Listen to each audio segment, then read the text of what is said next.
பெரியோர்களே, இந்த கூட்டம் தொடங்குவதற்கு முன்னால் உங்களுக்கு முதல் கூட்டத்திலே அதை சொல்லியிருக்க வேண்டும். கவிஞர் பாலா அவர்கள் மறைந்ததற்காக நாம் போன கூட்டத்திலேயே இரங்கல் தெரிவித்திருக்க வேண்டும். பாலா அவர்கள் தஞ்சாவூரோடு மிக நெருக்கமாக தொடர்புடையவர். எனக்கும் நேரடியாக நெருக்கமாக பழக்கமுடையவர். அவர் ஆங்கில பேராசிரியர். ஆனால் தமிழுக்கு மிகப்பெரிய கொடை செய்திருக்கிறார். தமிழிலே இன்றைக்கு இருக்கிற நவீன இலக்கிய முயற்சிகளை பற்றி, சர்ரியலிசம், இப்படி பின்னவீனத்துவம், இப்படியெல்லாம் இருக்கிற விஷயங்களை பற்றி நூல்களே எழுதியவர்.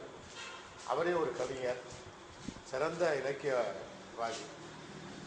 அவருடைய மறைவு என்பது மிகப்பெரிய இழப்பு. எனவே அவருடைய நினைவாக நான் ஒரு நிமிஷ நேரம் அஞ்சலி செலுத்துகிறேன்.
இன்று நம்முடைய தமிழ் மூதறிஞர் வாழ்வு காக்கும் தொடர் சொற்பொழிவில் இது 285வது சொற்பொழிவு. சென்ற மாதம் கூட நம்முடைய வெங்கட்ராமன் அவர்களே, எம்பி வெங்கட்ராமன் அவர்களை பற்றி இரண்டாவது சுற்றாக பேசினார்கள். ஜி நாகராஜனை பற்றி முன்பே அவர் பேசுவதாக தெரிவித்திருந்தும் நாடகத்துறையைச் சேர்ந்த ராமசாமி அவர்கள் பேசுவதாக ஒத்துக்கொண்டிருந்தார்கள். அவருக்காகவே கிட்டத்தட்ட ஒரு 4-5 மாதம் அவர் பேசுவார் என்று சொல்லி அவரே 2-3 மாதங்களுக்கு வேறு சொற்பொழிவாளரை தேடி கொடுத்தார், தான் வர முடியாமல். அது காலம் கடந்து கொண்டே இருந்ததால் ராகராஜனை பற்றி நீங்கள் பேசலாமே என்று இவர்களை கேட்டுக்கொண்டேன். அவர்கள் பெரிய மனதோடு ஒத்துக்கொண்டார்கள். ராமசாமி அவர்கள் பேசுவதாக இருந்தாலும் 2வது முறையாக அவர் பேசலாம் அவருடைய கோணத்தில். இப்போ இன்றைக்கு நம்முடைய காதம்பரி வெங்கட்ராமன் அவர்கள் நாகராஜன் அவர்களை பற்றி உரையாற்றுவார்கள். இதில் ரொம்ப நாள் கழித்து நம்முடைய பத்மநாபன் அவர்கள் வந்திருக்கிறார்கள். அவர் அடிக்கடி வராமல் ஆனால் எப்பொழுதாவது வர்ற விஸ்வநாதனும் இன்றைக்கு வந்திருக்கிறார். நான் வரும்போது பையன்கிட்ட சொல்லிட்டு வந்தேன், ஒருத்தரும் ஆள் இல்லை அப்படின்னா பேசாமல் அடுத்த மாதம் பேசுங்கன்னு சொல்லிவிடுவோமோ, ஏன் 2 பேரை வச்சு பாவம் அவரை சிரமப்படுத்துவானேன்னு நினச்சேன். இல்லை, யாரை வந்து பார்த்தா அதே மாதிரி எனக்கு உதவி பண்ணுற கணேசன் ஒய்ஃபு நான் மட்டும்தான் இருந்தோம். இதை சொன்னேன், இல்லை இன்னும் ஒருத்தர் 2 பேர் வந்தால் போதுன்னு சார் சொன்னார். ஆனால் இன்றைக்கு இந்த அவை நிறைவாக இருக்கிறது. அவருடைய உரையாற்றுமாறு கேட்கிறேன்.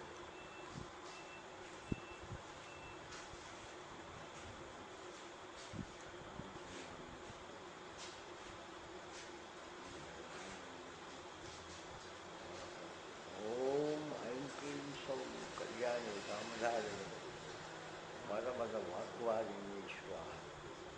ஓம் அம்மா மிம்மி மும்மும் ரும் ரூம் ரும் ரூம் ஏம் ஐம்பூம் அவும் கம் கம் கம் கம் கம் கம் கம் கம் கம் கம் கம் டம் டம் டம் டம் டம் டம் பம் பம் பம் பம் பம் ரம் ரம் ரம் பம் ஷம் பசமாரி பசமா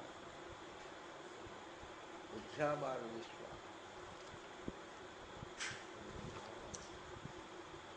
இங்கே కదా అడ్వకేట్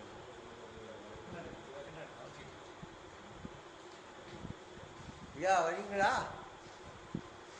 ஏன் வந்து அங்கே தான் இருக்கேன். இங்கே இருக்கீங்களா? கேட்குமா? பேசுங்க.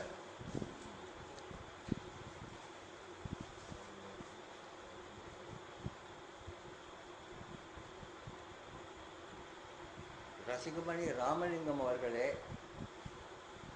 என் மதிப்புக்கும் மரியாதைக்கும் உரிய அறிஞர் பத்மநாபன் அவர்களே, என்னுடன் 25 ஆண்டு காலமாக இலக்கியத் துறையில் தீவிரமாக பணியாற்றும் கவிஞர் விஸ்வநாதன் அவர்களே, மற்றும் என் பேர் அன்பு கொண்ட கணேசன் துணைவியார்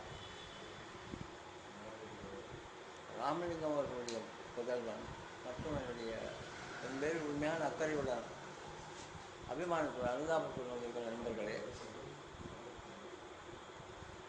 புகைப்பட நிபுணர் அவர்களே, உங்கள் எல்லோரையும் மகிழ்விக்கும்படி உபயோகமான சில தகவல்களை கொடுக்க வேண்டும் என்றே நான் விரும்புகிறேன். உங்களுக்கு தெரிந்த விஷயங்கள் அநேகமாக இருக்கலாம். தெரிந்த விஷயத்தை புதிய கோணத்தில் பார்த்து என்னுடைய சுய அனுபவத்தை சேர்த்து சொல்லுகிறது என்னுடைய வழக்கம்.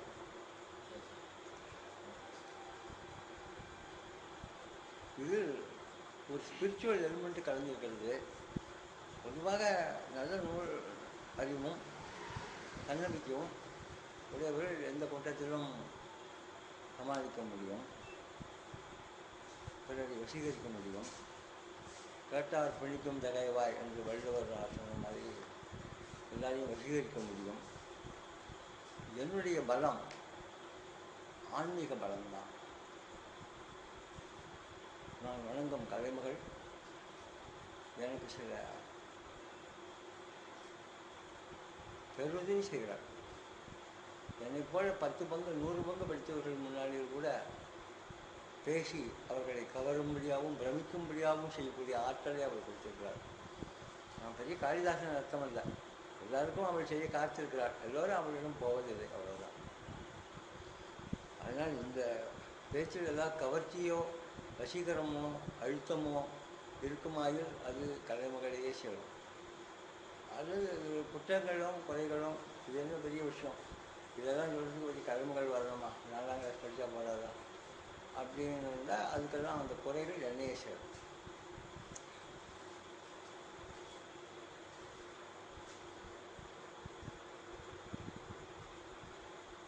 பொஹீமியா என்ற வார்த்தையை நீங்கள் கேட்டுக்கிறீர்களா? பொஹீமியா என்ற வார்த்தை இப்பொழுது ஐரோப்பாவில் இருக்கும் செக்கோஸ்லோவேக்கியா நாட்டின் பூர்வீக பெயர். அது இப்பொழுது 3 நாடாக போய்விட்டது, துண்டு துண்டாக போய்விட்டது. கொசோவோ, செர்பியா, அப்படி. பொஹீமியா என்பது அதனுடைய பூர்வீக பெயர். அந்த பொஹீமியாவுக்கும் பொஹீமியன் என்ற வார்த்தைக்கு எந்த சம்பந்தமும் இல்லை. இந்தியா இந்தியன், ஆஸ்திரேலியா ஆஸ்திரேலியன், ஆனால் பொஹீமியா பொஹீமியன். இந்த பொஹீமியன் என்ற வார்த்தை எதற்காக ஏற்பட்டது என்றால், சமுதாயத்தின் எழுதப்படாத சட்டங்களை துச்சமாக தூக்கி எறிந்து தன் இஷ்டப்படியே வாழ்க்கை நடத்தும் மிகப்பெரிய கலைஞர்களை குறிக்கும் வார்த்தை பொஹீமியன். பிறர் என்னை உயர்வாக நினைக்க வேண்டும் என்றோ, பிறர் நம்மளை பற்றி புகழ்ச்சியாக பேச வேண்டும் என்றோ நினைக்காமல், தனக்கு சரியென்று பட்டதை சொல்லி சரியென்று பட்ட விதத்தில் வாழ்ந்து, போலியான ஒழுக்க கோட்பாடுகள் விழுமியங்களை எல்லாம் பொருட்படுத்தாமல் தன் மனசாட்சிக்கு மட்டுமே, இவன் French dictator Spain dictator Caudillo Franco சொன்னான், I am responsible only to God and history, I am not answerable to anybody. கடவுளுக்கும் வரலாற்றுக்கும் தான் நான் கடமைப்பட்டிருக்கேன். அந்த மாதிரி இருக்கக்கூடியவர்கள் பொஹீமியன் ஆர்டிஸ்ட் என்று பெயர். இந்த மாதிரி பொஹீமியன் ஆர்டிஸ்டுகள் ஐரோப்பிய இலக்கிய வரலாற்றில் நிறைய பேர் இருக்கிறார்கள். ஓரளவு ஷெல்லி, அதற்கு சமமாக ஜார்ஜ் கோர்டான் என்று சொல்லப்பட்ட லார்டு பைரன், சமீபத்தில் இறந்து போன டைரான் தாமஸ், பிரெஞ்சு இலக்கியத்தில் சார்லஸ் போதரேர், ரிம்போ, பால் வெர்லேன், பால் வேலரி, ஜெர்மன் இலக்கியத்தில் ஹோல்டர் கிரீன், இத்தாலிய இலக்கியத்தில் லூயி பிராண்டலோ, சொல்லிக்கொண்டே போகலாம். ஐரோப்பாவில் ஒரு 50 பேர் தேர்வார்கள்.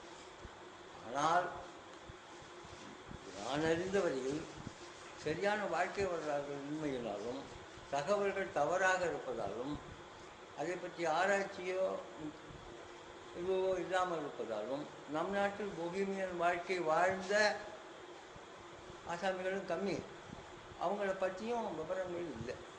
அதனால் நம்ம இருந்தால் படிச்சுட்டு சொல்லலாம், படிக்கிறதுக்கு இல்லை.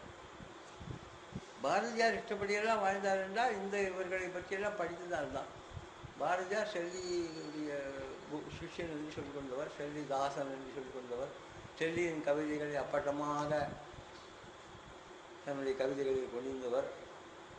The sweetest songs are those that tell us of saddest thoughts என்று ஷெல்லி சொல்லியதை இனிய இசை சோகம் உடைத்து என்று சொன்னது பாரதியாருடைய ஷெல்லியுடைய கருத்து தான். அவர் அது ஒன்றும் தானே சொன்னதாக சொல்லலை. அவர் படித்ததினால் பாதிக்கப்பட்டார் சொன்னார். அதே மாதிரி இவரும் வாழ்ந்தார். பாரதியாருடைய சேஷ்டைகள் எல்லாம் பரியாசமாக நினைத்திருக்கிறோம்.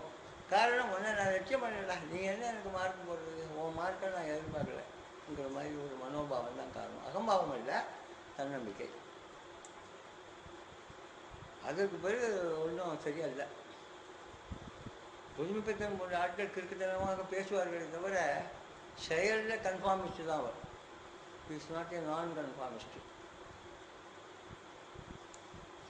சமீபத்தில்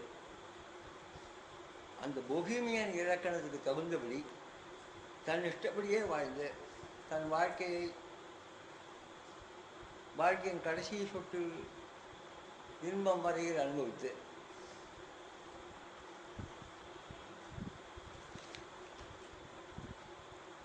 52 வருஷ காலம் வாழ்ந்து மறைந்தவர் ஜி. நாகராஜன்.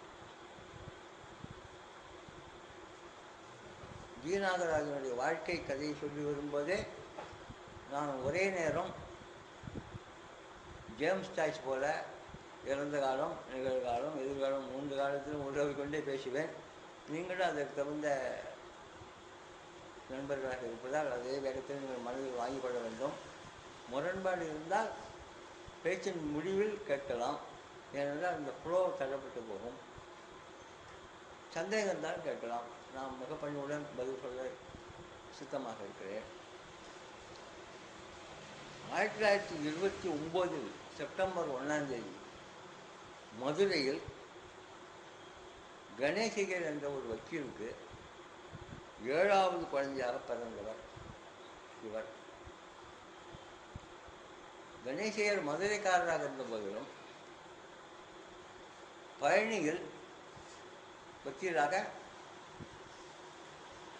தொழில் நடத்தி வந்தார். இந்த ஊர்காரர்களுக்கு திருவையார் கோட்டை செய்யலையா, அது போல அவங்க எங்கே வேணா போகலாம். கணேசையருக்கு 4 குழந்தைகள் சில்பானாகவும், அதாவது பிறந்த உடனேயும் கொஞ்சம் மாதங்கள் இருந்தும் இறந்து விட்டன. அதற்கு பிறகு 2 பிள்ளைகளும் 2 ஆண்களும், மொத்தம் 9 குழந்தைகள். அதில் 2 ஒரு அண்ணா ஒரு தம்பி 2 சிஸ்டர்ஸோட பிறந்தவர் நாகராஜன். கணேசனுடைய சுபாவம் என்னன்னா, பெரிய அவர் பிராமணராக இருந்த போதிலும், மதுரையிலே இருந்த போதிலும், பழனியிலேயே பிராக்டிஸ் பண்ண போதிலும் அவர் ஒருபோதும் அங்கையர்கண்ணி அமைப்பை வழிபட்டதும் கிடையாது. இங்கே பழனி ஆண்டவரை போய் தரிசனம் பண்ணதும் கிடையாது. அதே சமயம் தெய்வங்களை இழிவாக பேசுறதும் கிடையாது.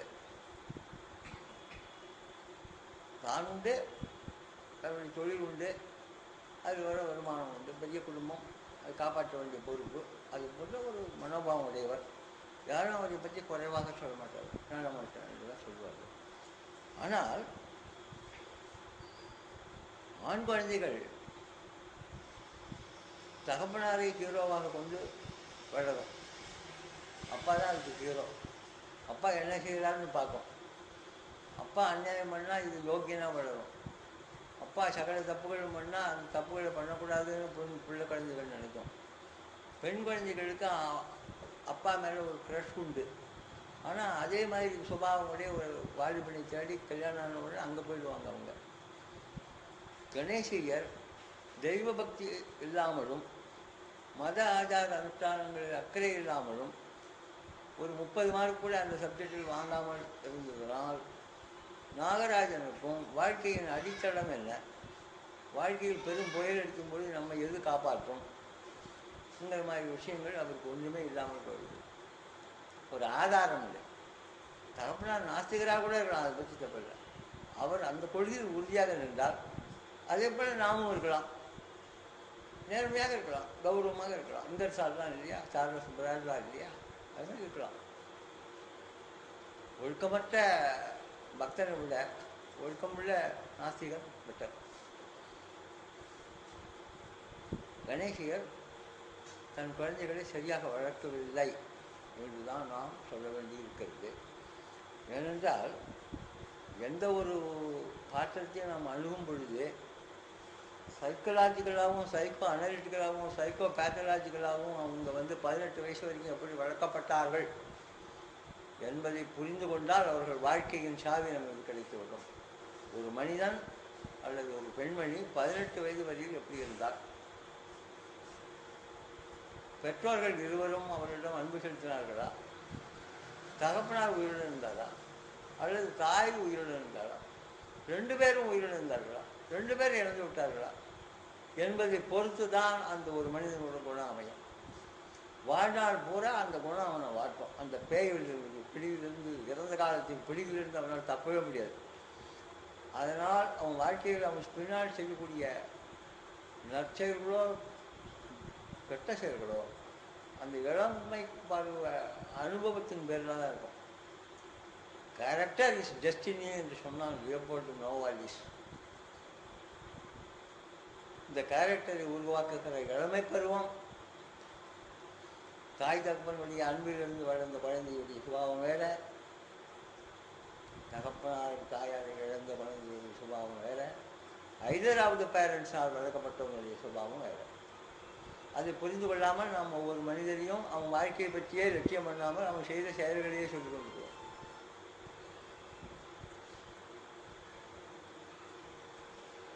பதினெட்டு வயது வரையில் தாயையோ தந்தையோ இழந்த ஒரு மனிதன் பின்னப்பட்டவனாகத்தான் இருப்பான். வாங்க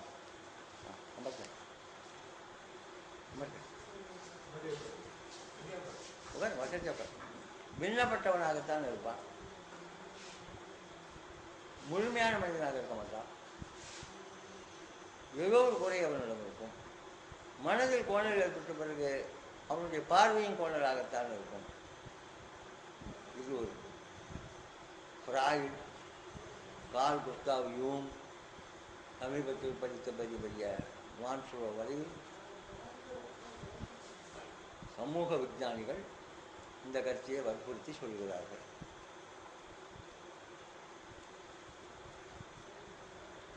போதும் போதாதற்கு அப்பா டிட்டாச்சாகவும் நான் அட்டாச்சாகவும் இண்டிஃபரண்டாகவும் இருந்த போது தாயாரும் பிரசவத்தின் போது இறந்து விட்டார். இவருக்கு பிறகு குழந்தைகள் இருந்தன. ஒரு பிரசவத்தில் அவர் இறந்து விட்டார். அவங்களோட சம்மந்தம் இல்லாத விஷயங்கள்லாம் சொல்லி போக உங்களுக்கு ஒரு விருந்தாக எடுத்துக்கொள்ளுங்கள். ஷாஜகான் மும்தாஜ் மகாலுக்காக 20,000 கோடி பவுன் செலவு பண்ணி 20,000 ஆட்களை வைத்துக்கொண்டு 20 வருஷம் தாஜ்மஹாலை கட்டலாம். சரி, அப்போ 14வது பிரசவத்தில் செத்து போனான்னு எத்தனை பேருக்கு தெரியும்? அவன் மனைவியின் பேரில் உண்மையான பெரிய உடையவும் 14 பிரசவத்துக்கு அவளுக்கு உட்படுத்தலாமா? அவன் தான் அவளை கொண்டவன். அந்த குற்ற உணர்வு வாழ்க்கையை தான் அவ்வளோ பெரிய செலவிக்கல் கோட்டையை கட்டினான். நாமும் போய் நிராவளித்தத்தை பார்த்துவிட்டு அழகாக இருக்கிறது. அதனால தான் ரஷ்ய பிரதமர் நிக்கோலாய் சர்ஜியேவிச் குரூஷாவ் அதை பார்க்க மாட்டேன் என்று சொன்னார்.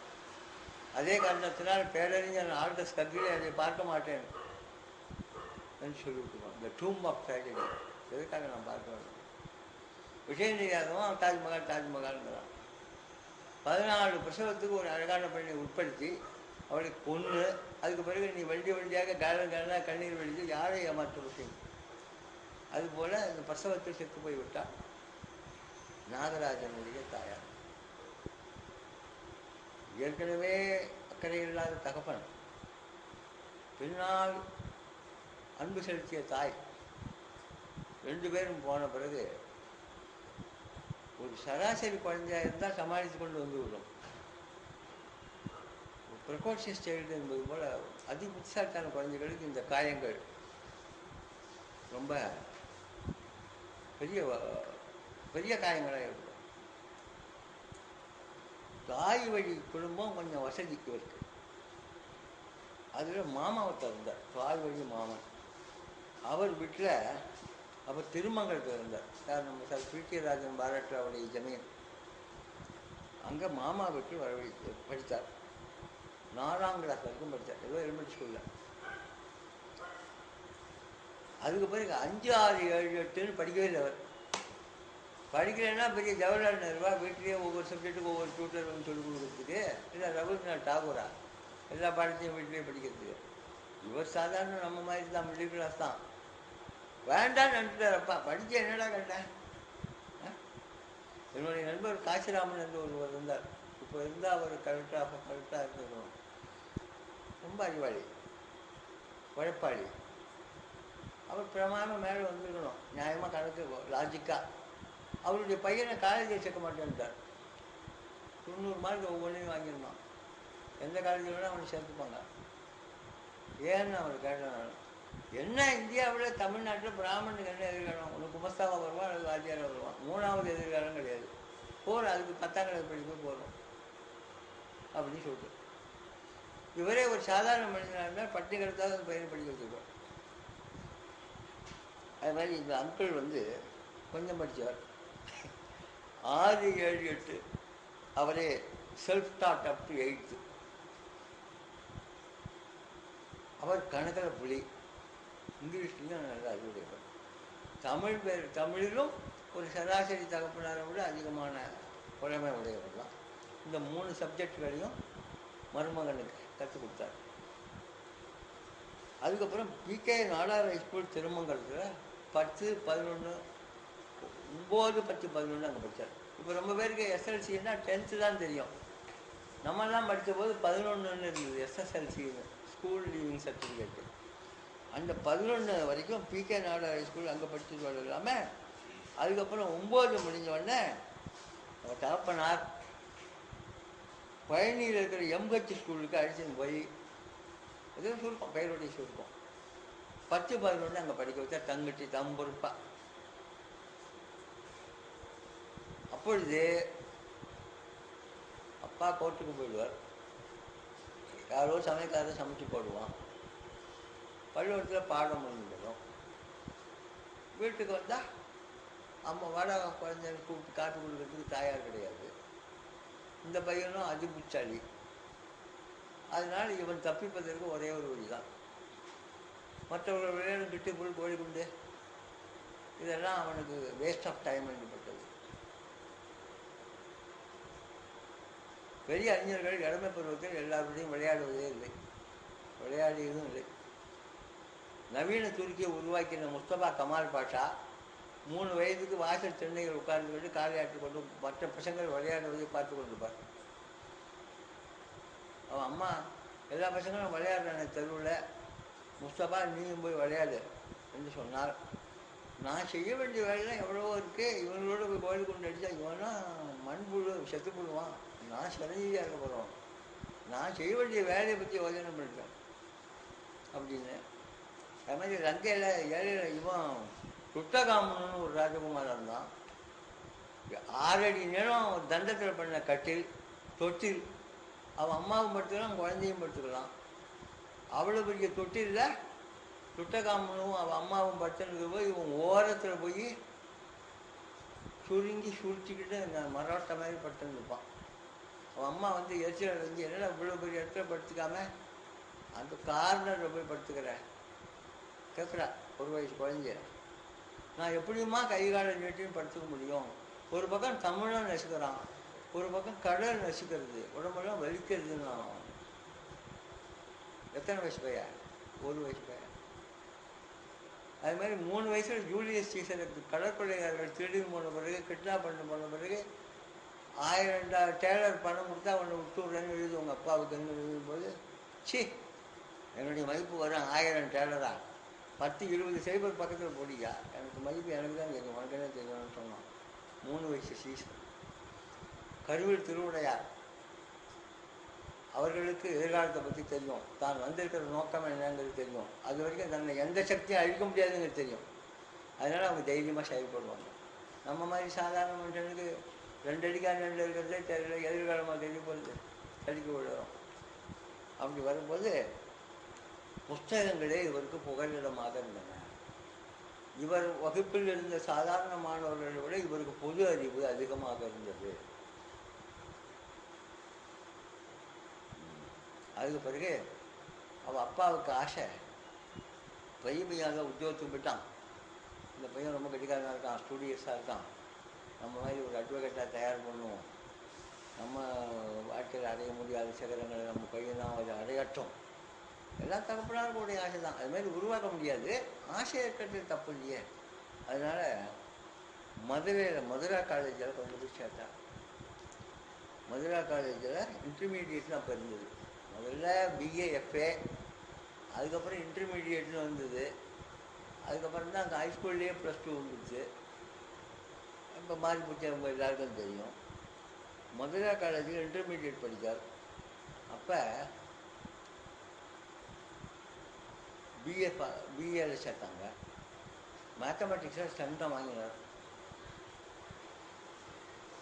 ஸ்கூல் செலிப்ரேஷனுக்காக சார் சி வி ராமன் கூப்பிட்டாங்க இந்த ஸ்கூலில், காலேஜில். ராமன் தன் கைப்படவே கோல்டு மெடல் கொடுத்தார் அவருக்கு, சென்டம் வாங்கியிருந்தாங்க. டாடா இன்ஸ்டியூட் ஆஃப் ஃபண்டமெண்டல் சயின்ஸுக்கோ என்னுடைய இன்ஸ்டியூட்டுக்கோ நீ பெங்களூருக்கு வா, ஃபர்தராக மேற்கொண்டு படிக்கலான்னு. நீங்கள் கேட்கலாம், இவன் பிஏங்கிறீங்க, அதெல்லாம் சயின்ஸ் அல்லவான்னு. அப்போல்லாம் எல்லாமே பிஏ தான், கணக்குலேயும் பிஏ தான், தமிழ்லேயும் பிஏ தான், விஞ்ஞானத்தையும் பிஏ தான். அதுக்கப்புறம் சப்ஜெக்டுகள் தெரியும். இன்னும் பார்க்க போனால் சைக்காலஜிலாம் இப்போ இருக்க, இதெல்லாம் முன்னாடி 60 வருஷத்துக்கு முன்னாடி ஃபிலாசபியில் ஒரு பகுதியாக தான் இருந்தது. அமெரிக்காவில் இருந்த மிகப்பெரிய அறிஞராகிய வில்லியம் ஜேம்ஸ் இந்த ஹார்வர்டு யூனிவர்சிட்டி ப்ரொஃபஸர் தான் கிச்சி ஃபிலாசபியில் எல்லாத்தையும் வச்சு கிடைக்கக்கூடாது, இது உளவியல் தனி, இதை பிரிக்கணும்னு சொல்லி அவரே ஒரு பெரிய அதுக்கு பிறகு பிரிஞ்சது தான் சைக்காலஜி. முன்னெல்லாம் எதுக்கு லாய்க்கெல்லாம் சைக்காலஜி படிப்பான்னு சொல்லுவாங்க. அங்கே மேல்நாடுகளெல்லாம் ரொம்ப விஷயம் தெரிஞ்சுக்க விரும்பவும் சைக்காலஜி படிப்பான். இப்போவும் அமெரிக்காவில் ஒரு சைக்காட்ரிஸ்ட்டு எப்படியும் படிச்சுக்கலாம், எல்லாரையுமே அங்கே பைத்தியம் பண்ணுவான். என் பையன் நல்லா படிக்கிறாங்க, ஐயோ மூலையில் ஏதோ படாது, என் பையன் படிக்கவே இல்லைங்க, ஐயோ அடிச்சுட்டு வாங்க வைத்தியம் பண்ணணும். எப்படி இருந்தாலும் அவனுக்கு ப்ராக்டிஸு நார்மலாக இருக்கக்கூடாது. என் பையன் ஒன்று இருக்காங்க, ஐயோ அது டிப்ரெஷன், கிளினிக்கல் டிப்ரெஷன், எழுதுனுவாங்க, ஊசியை போட்டு கொண்டு அவனை அதுமாரி அடிச்சிடுவான். அது சைக்காலஜியில் அப்படி. நானும் ஏகப்பட்ட சைக்காலஜி புத்தகம் படித்து தான் அதுக்கு இருக்கானே. முழுக்க இருக்கிறதுக்கு முன்னாடி அம்பாள் நம்மளை காப்பாற்றலாம். யாருடைய மோட்டிவையுமே ஆராய்ச்சி பண்ண முடியாது ஆக்கணும் சைக்காலஜி. ஒரு சௌக்கியமானு கேட்டான்னா இவன் ஏன் கேட்குறான், நாளைக்கு ஏதாவது கடன் கேட்க வருவானோ, சாதாரண விஷயம். அவன் சௌக்கியமாங்கிறான், நாம பதிலுக்கு நல்லா இருக்கீங்களா கேட்டு போகலாம். இவன் மனசு குதர்க்கமாக அர்த்தம் படும். மனைவி திடீர்னு அன்பாக இருந்தான்னா நேற்று அட்டு போயிட்டு விட்டாலோ அதை மறைக்க தேவை, இப்படிலாம் இவனுக்கு குதர்க்கமாக தோணும். நரகம் தன்னையே நரகம் பண்ணிப்பான், பாக்கி பேரையும் நரகம் பண்ணுவான். இவர் பிஏ முடித்தார். நிறைய லைப்ரரி புத்தகம் பூரா படிச்சு விடுவார். ஜென்ரல் நாலேஜ் அதிகம், எபவ் ஆவரேஜ். அப்புறம் 21 வயசாச்சு, சம்பாதிக்கணும்னு நினச்சார்.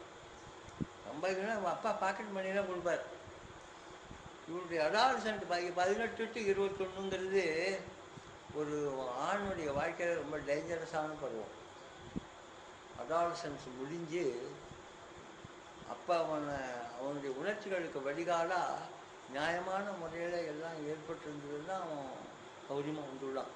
இல்லைன்னா அந்த சின்ன நேர் சொல்வார், சின்ன ஃப்ரேமில் பவர்ஃபுல் ஆர்பிஎஸ் இன்ஜினை வச்சா என்ன ஆகும், தாங்காது, வெடிச்சுக்கிடும். அது மாதிரி உடல் வலிமை இல்லாத மன வலிமை இல்லாத வாலிபனுக்கு உணர்ச்சிகள் வந்து பிரவாகமாக இருந்தால் அவன் என்ன பண்ணுவான், நிறையா தப்பு பண்ணுவான். அப்போ ஒரு தகப்பனார் வந்து அவனுக்கு குழப்ப கை போட்டு வழி நடத்தி, எனக்கும் அப்படி தான்ப்பா இருந்தது, இப்படி தாக்கல அப்படி சொல்லி அவனை வழி நடத்தினா அவன் நல்லபடியாக வருவான். தகப்பன் சரியில்லை, அதேமாதிரி பெண்ணுக்கு அவன் தாய் சொல்லணும். அது மாதிரிலாம் இல்லாத போது தப்பு பண்ணுறது சகஜம். அதனால் செலவுக்கு பண்ணுவானோன்னு நேர்மையான முறையிலையும் காரைக்குடியில் ஒரு டியூட்டோரியல் காலேஜில் டியூட்டராக படிச்சாங்க. அப்போல்லாம் டியூட்டர்னு ஒரு இவங்களுக்கு ஐயாக்கெல்லாம் சொல்ல வேண்டாம், உங்களுக்கெல்லாம் டியூட்டர், லெக்சரர், ரீடர், ப்ரொஃபஸர், 2வது டிபார்ட்மெண்ட். ஒரு காலேஜுக்கு ஒரு ப்ரொஃபஸர் தான் இருப்பார். பாக்கியெல்லாம் எவ்வளோ படிச்சிருக்கலாம், போஸ்ட்டு தான்.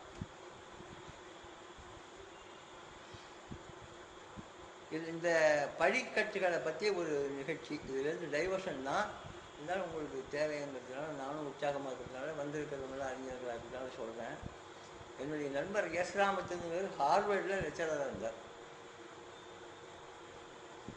ஜவஹர்லால் நேரு 48 அமெரிக்காவுக்கு போன போது, அப்புறம் ஒரு தடவை 2ஆம் தரம் போன போதும், பெரிய பெரிய சம்பளத்தில் நீங்கள் வந்து உட்காந்துருக்கீங்களே, நம்ம நாட்டில் கைரேகை 30 கோடி இருக்க, மேல் படிப்புக்கு தகுந்த வாத்தியாரெலாம் இல்லை, வெறும் சம்பளம் உங்கள் குடும்பம் உங்கள் அந்தஸ்தை மட்டுமே நினைக்காம தாய்நாட்டு பற்றோடு வந்து நம்ம ஜனங்களுக்கெல்லாம் எல்லாம் சொல்லிக் கொடுக்குறேன். இங்கே நாங்கள் $20,000 வாங்குகிறோம், நீங்கள் கொடுப்பீங்களாங்க அப்படின்னு ஒருத்தன் கேட்டான். சம்பளம் மட்டுமே முக்கியம் இல்லை, தாய்நாட்டு பற்றி தாய்மொழி பற்றி முக்கியம். அவ்வளவு இல்லைனாலும் பாக்கி பேரை விட கொஞ்சம் கூட சம்பளம் கொடுக்க சொல்கிறேன். அது ஒரு தொண்டாக நினச்சி தான் நீங்கள் செய்யணும். இஷ்டப்பட்டவங்க நீங்கள் வாங்க, ஹை கமிஷனர்கிட்ட சொல்லிட்டு போகிறேன். அதிகமாக பாஸ்போர்ட் கேஸ்போர்ட் கொடுங்கலாம் இல்லாமல் நைன் கொடுங்காமல் உங்களை சீக்கிரம் அனுப்புறதுக்கு ஏற்பாடு பண்ணிட்டு போகிறேன். வரவங்க வரலாம். நான் நாளை வரைக்கும் இங்கே ஒயிட் ஹவுஸில் இருப்பேன். ரொம்ப பெரிய டாப் பீப்புளும் நானே பார்த்து கேட்குறேன், கீழ் பீப்புளும் பார்த்துக்குங்க. சரிங்க சார், நீங்கள் இவ்வளோ பெரிய ஆள் கேட்குற போது நாங்கள் வரோம்னா 1000 பேர் அப்ளிகேஷன் கொடுத்தான். 1000 பேர் அனுப்புகிறாங்க. எல்லாம் ப்ரில்லியன்ட் சார்ஜ். சம்பளம் ஒண்டி பிரதானம் இல்லை, நம்ம குடும்பம் ஒண்டி பெரிய பங்களா கட்டின்னு வாழ்ந்தால் போகாது அப்படின்னு நினச்சவும் கொடுத்தான். நம்முடைய நண்பரும் ஹார்வர்டில் இல்லை சார், ஹார்வர்டு கேட்டுக்கு அண்ணன் நிறுத்தி வைப்பான் வரும் பசங்களை. அவனை உள்ளே விட்டுருக்கான். அங்கே படித்தவன் brilliant chap, DSc, mathematics, chemistry, science, physics 3லையும் வந்தவொடனே government of India ministry of எஜுகேஷனில் போய் அங்கே போய் பாருங்கன்னாங்க. அவனை பார்த்த உடனே ஆப்ஷன் டாட்டா, எங்கே வேலை பார்க்கணும்னு நினைக்கிறீங்க, என்ன டிசிப்ளின், அது ஃபார்ம் ஃபில்அப் பண்ணுறது, பயோடாட்டா. இந்த ராமச்சந்திரன் சொன்னார், நான் தமிழ்நாட்டுக்காரன், தமிழ்நாட்டு ஐயா, சிதம்பரம் பக்கம் தான் எனக்கு கிராமம், அதனால் அங்கே இருக்கணும்னு சொல்ல, எல்லாம் சுற்றி மெட்ராஸ் சுற்றி அங்கே எதாவது கொடுத்தா நான் எங்கள் தமிழ் ஜனங்களில் ஏழை பசங்களுக்கு எதாவது சொல்லிக் கொடுக்கலான்னு பார்க்குறேன். ஓகே, இங்கே அலாட் பண்ணுறோம், தமிழ்நாட்டுக்கு அலாட் பண்ணுறோம். வந்தவுடனே கட்சிசியாக அவன் சீஃப் செக்ரட்டரி போய் பார்த்த உடனே, நீங்கள் ராஜா சாரை பாருங்கள், அவங்க காலேஜ் தான் அது. உடனே அங்கே போனார் அடையாது. அதான் Raja sir was busy with business. இருந்தாலும் இவர் போய் போன உடனே கால் மேலே கால் போட்டு உட்காந்தார். யார்? ராமச்சந்திரன். ராஜா ராஜாங்கிறவன் அங்கே ப்ரொஃபஸர்லாம் கை கட்டின்னு இருப்பான், நமஸ்காரமும் பண்ணுவோம் அவசியம்தான். அப்புறம் 30 நாள் வேலை பார்க்கணுன்னா சம்பளம் வரும், அது வேறு விஷயம். உழைக்கிறவங்க உழைக்கிறவங்க அவர் வரலாங்க மாட்டார். இவர் போய் கால் மேலே கரியப்பா ஜவஹர்லால் நேருக்கு முன்னாடி காலாட்டுற மாதிரி செருப்பு அங்கே அமெரிக்காவில் பழக்கம். ப்ரொஃபஸர் ஸ்டூடெண்ட்லாம் பக்கத்தில் உட்காந்து பேசுவாங்க. பெரிய போலி மரியாதை பகுதியெல்லாம் கிடையாது. ஒரு ப்ரொஃபஸர் இருப்பார், 3 ஸ்டூடெண்ட் பக்கத்தில் படிப்பாங்க. இவர் போய் உட்காந்து ராமச்சந்திரன் ஹார்வர்ட், நீங்கள் தானே அதுக்கு சான்சலர் பார்க்கலாம். சான்சலர்னால் வெறும் உத்தியோக சான்சலர் இருக்கிறவர். உத்தியோக சான்சலர் நம்ம பார்த்துருக்கோம், அவங்க அந்தஸ்து எவ்வளோன்ட்டு. இவர் ப்ரோ சான்சலர், யூனிவர்சிட்டிக்கு ஃபவுண்டருடைய பிள்ளை.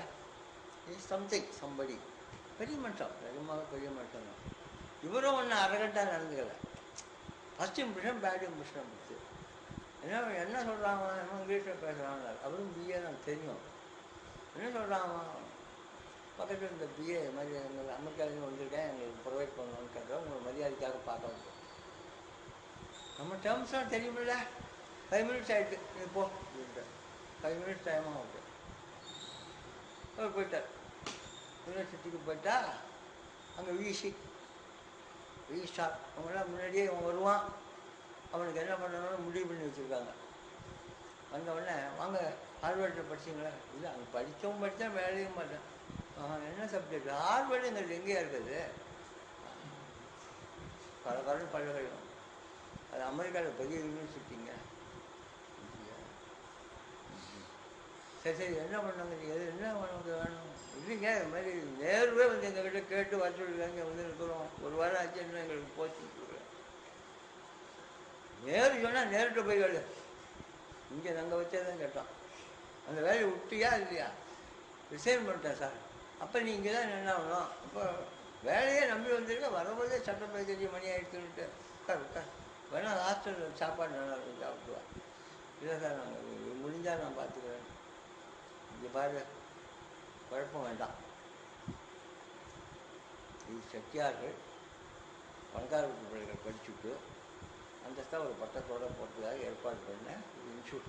கிட்டத்தட்ட எங்களுக்கு வசதி உடையவர்கள் 4 வருஷம் சந்தோஷமாக இருந்துட்டு, எனக்கு தெரிஞ்சவர்கள் சூப்பர் சாப்பாடு அண்ணாமலை ஹாஸ்டலில் ஒரு 10-20 தடவை வெவ்வேறு டைமில் சாப்பிடுவேன். வெவ்வேறு டைம்லையும் நல்லாவே இருந்தது. சாப்பிட்டு போகிறபோது ஒரு அட்டையை ஆரம்பிச்சே பணத்தை கட்டி அட்டையை கொடுக்கறதுக்கு ரெடி தான். 5-6 வருஷம் படிப்புக்கும் சேர்த்து இருந்தால் அவனுக்கு 4 வருஷம் பொழுது போகணுமேங்கிறதுக்காக நாங்கள் வச்சுருக்கோம். இங்கே ஒன்றா கெமிஸ்ட்ரியில் போடுறதா, ஃபிசிக்ஸில் போடுறதா, மேத்தமெட்டிக்ஸில் போடுறதான்னு நாங்கள் முடிவு பண்ணிட்டோம். அப்படியே இருந்தாலும் ஒன்றா ஒரு ரீடராக தான் போடுவோம். 2வது டிபார்ட்மெண்ட்லாம் கொடுக்க மாட்டோம். ஏன்னா ராஜாவுக்கு மச்சினி தம்பி அதில் இருக்கார். அதனால் அவரை யூஸ் பண்ணிட்டு ஒன்றும் பண்ண முடியாது. நீ அவருக்கு நம்பர் 2 தான் இருக்கான். மற்றபடி எல்லாம் சொல்லி கொடுக்குறோம். அது எப்படி? நான் அங்கேருந்து எல்லாத்தையும் விட்டுட்டு வந்தீங்கன்னா குறைஞ்சபட்சம் எனக்கு ஒரு ஸ்டேட்டஸ் ஆகுது வேண்டாம். அதெல்லாம் ஒன்றும் முடியாதுயா, கிட்ட இருந்தால் இல்லை வெளியில் போ. நேரு சொன்னான்னா நேரு வழக்கத்தையா எதாவது சொல்லியிருப்பான், பாப்பான்னு எதாவது செஞ்சுருப்பான். ஏங்க நேரு பாப்பான்னு தானே? ஆமாங்க. அதான் போயாண்டான். மனசு உடஞ்சி போய் மென்டல் ஆகி ராமச்சந்திரன் நடராஜா தலங்களை சுற்றி அங்கே இருக்கிறவங்க இப்படி சுற்றுறாங்கன்னு சொல்ல கம்ப்ளீட் சூசைடுங்கண்ணா. சேம்பர் சிவகர குளத்தில் செத்துட்டான். தற்கொலை பண்ணிக்கிற அளவுக்கு மன உறுதி இல்லாதவங்க வாழறதுக்கு லாய்கள், அது வேறு விஷயம். என்ன ட்ரீட்மெண்ட், எப்பேற்பட்ட ஆள் எப்படி நம்ம ட்ரீட் பண்ணுறோம்? எங்களுக்கு ஒன்றும் படிப்பெல்லாம் வேண்டாங்க, எங்களுக்கு அட்டை வேணும், உத்தியோகம் வேணும், சம்பளம் வேணும், எங்களுக்கு எது தெரிஞ்சு என்ன போகுது அப்படிங்கிற ஃபிலாசபி நம்ம நாட்டில் இருக்கிறதுனால பெரிய டேலண்ட்ஸ் எல்லாம் ஒன்றும் பண்ண முடியாது. புரியுதா? இவர் டூட்டராக இருந்தார். அப்புறம் அக்கௌண்டன்ட் ஆஃபீஸில் கிளார்க் இருந்தார் மெட்ராஸில். அக்கௌண்டன்ட் ஆஃபீஸ் கிளார்க்குக்கு இவருக்கு இஷ்டமே இல்லை. இவர் வெறுத்த 2 உத்தியோகம், வாத்தியார் உத்தியோகமும் கிளார்க் உத்தியோகமும்.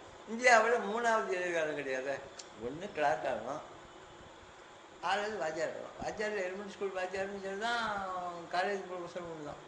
ராதாகிருஷ்ணன் வாத்தியார் தானே, அதெல்லாம் ஒன்று தப்பாக நினைக்கிறேன். எங்கள் சொந்தக்காரங்களே 6 பேர் வாத்தியார் இருக்காங்க. எதிர்காலம் கிடையாது, நோ சாய்ஸ். அல்லது கொஞ்சம் வசதி இருந்தால் அப்பா வக்கீலாக இருந்தால், அப்பா டாக்டராக இருந்தால் வக்கீல், டாக்டர், ப்ரொஃபஷனலாக போகலாம். இவர் அது மாதிரிலாம் வசதி இல்லை. ஏஜி சார்ஸில் 1 இயர் இருந்தார். அதுக்கப்புறம் மதுரை அமெரிக்கன் காலேஜில் ஒரு ப்ரொஃபஸர், ஒரு தெரிஞ்சவர். ஏயா மெட்ராஸில் 300 ரூபாய் சம்பளம் வாங்கி என்ன பண்ண போகிறேன்? ஒரு 500-600 தர சொல்கிறேன். இந்த ரொம்ப பிரில்லியன்ட் சாப்பு, நம்ம காலேஜில் நீ வந்து லெக்சரர். சரி, மதுரை இவருக்கு பழக்கப்பட்ட போது சரி வரேன்னு வந்துட்டார். அங்கே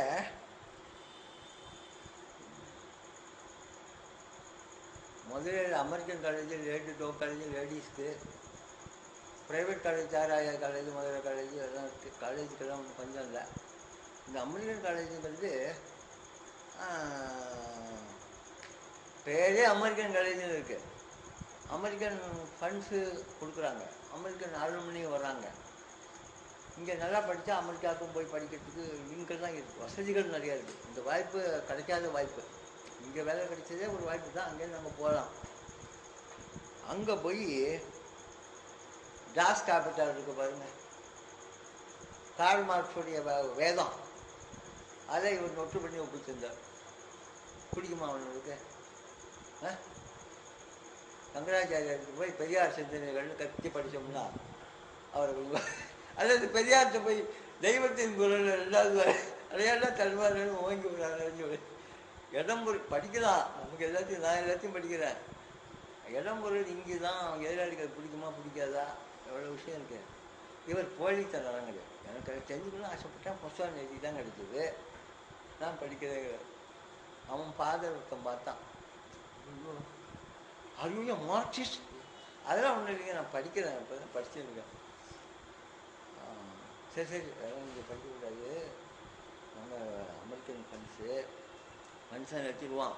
ஒரு லட்சம் வந்து மார்க்சிஸ்ட் ஃபிலாசபிலாம் படிச்சுருக்கார், பையன்லாம் கடிச்சிடுவாருன்னா சாக்ரட்டிஸ் மாதிரி உனக்கு வட்டம் கொடுத்து கொள்ளாட்டாலும் வேறு விதமாக மிஷன் பண்ணி விடுவோம், ஜாக்கிரதைன்றான். இதான் பண்ணுவோம் உடனே சரின்ட்டான். சரின்னு இருக்க முடியல. அதில் ஒரு அமெரிக்கன் பிரின்சிபால் இவர்கிட்ட கேஷுவலாலாம் பேசி கொடுத்து பார்த்தான். இவர் ஒன்றும் கார்ல் மார்க்ஸை பற்றியோ எங்கல்ஸை பற்றியெல்லாம் ஒன்றும் பேசலை. ட்ரேட் யூனியனிசம், மக்கள் சுரண்டல், இந்த அதுக்குன்னு சில பரிபாஷைலாம் இருக்குது. அந்த வார்த்தை எதையுமே இவர் ஒதுக்கலை. ஆனால் உண்மையான சுத்தமான வைதீகமான கம்யூனிஸ்ட்டு இவருக்குள்ளே இருக்கான், நாகராஜன் அவர்கள். இன்னொன்று சொல்லுவேன், ஒரு மனிதன் நிறைய படித்து வாழ்க்கையை கூர்ந்து கவனித்து சரியான முறையில் சிந்தித்தானாகில் அவன் ஒரு கம்யூனிஸ்டாக தான் ஆவான்.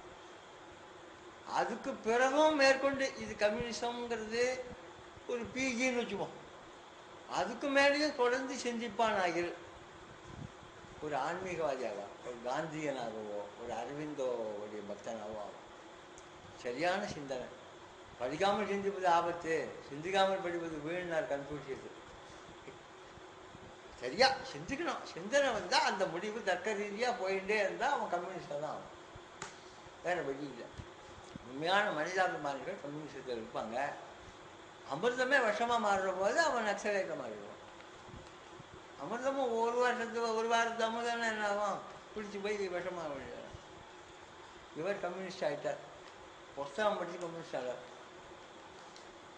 சொன்னால் யாருன்ட்ட போய் நம்மளுக்கு ஏகப்பட்டது படித்து அது ஒரு குழப்பம். Christ attracts, church repulsion. கிறிஸ்து வாவென்று அழைக்கிறார், தேவ சபை வரட்டடிக்கிறது, உள்ளே போக விடாது. கிறிஸ்தவனை கண்டா பிடிக்காது, கிறிஸ்துவ கண்டா பிடிக்கும்.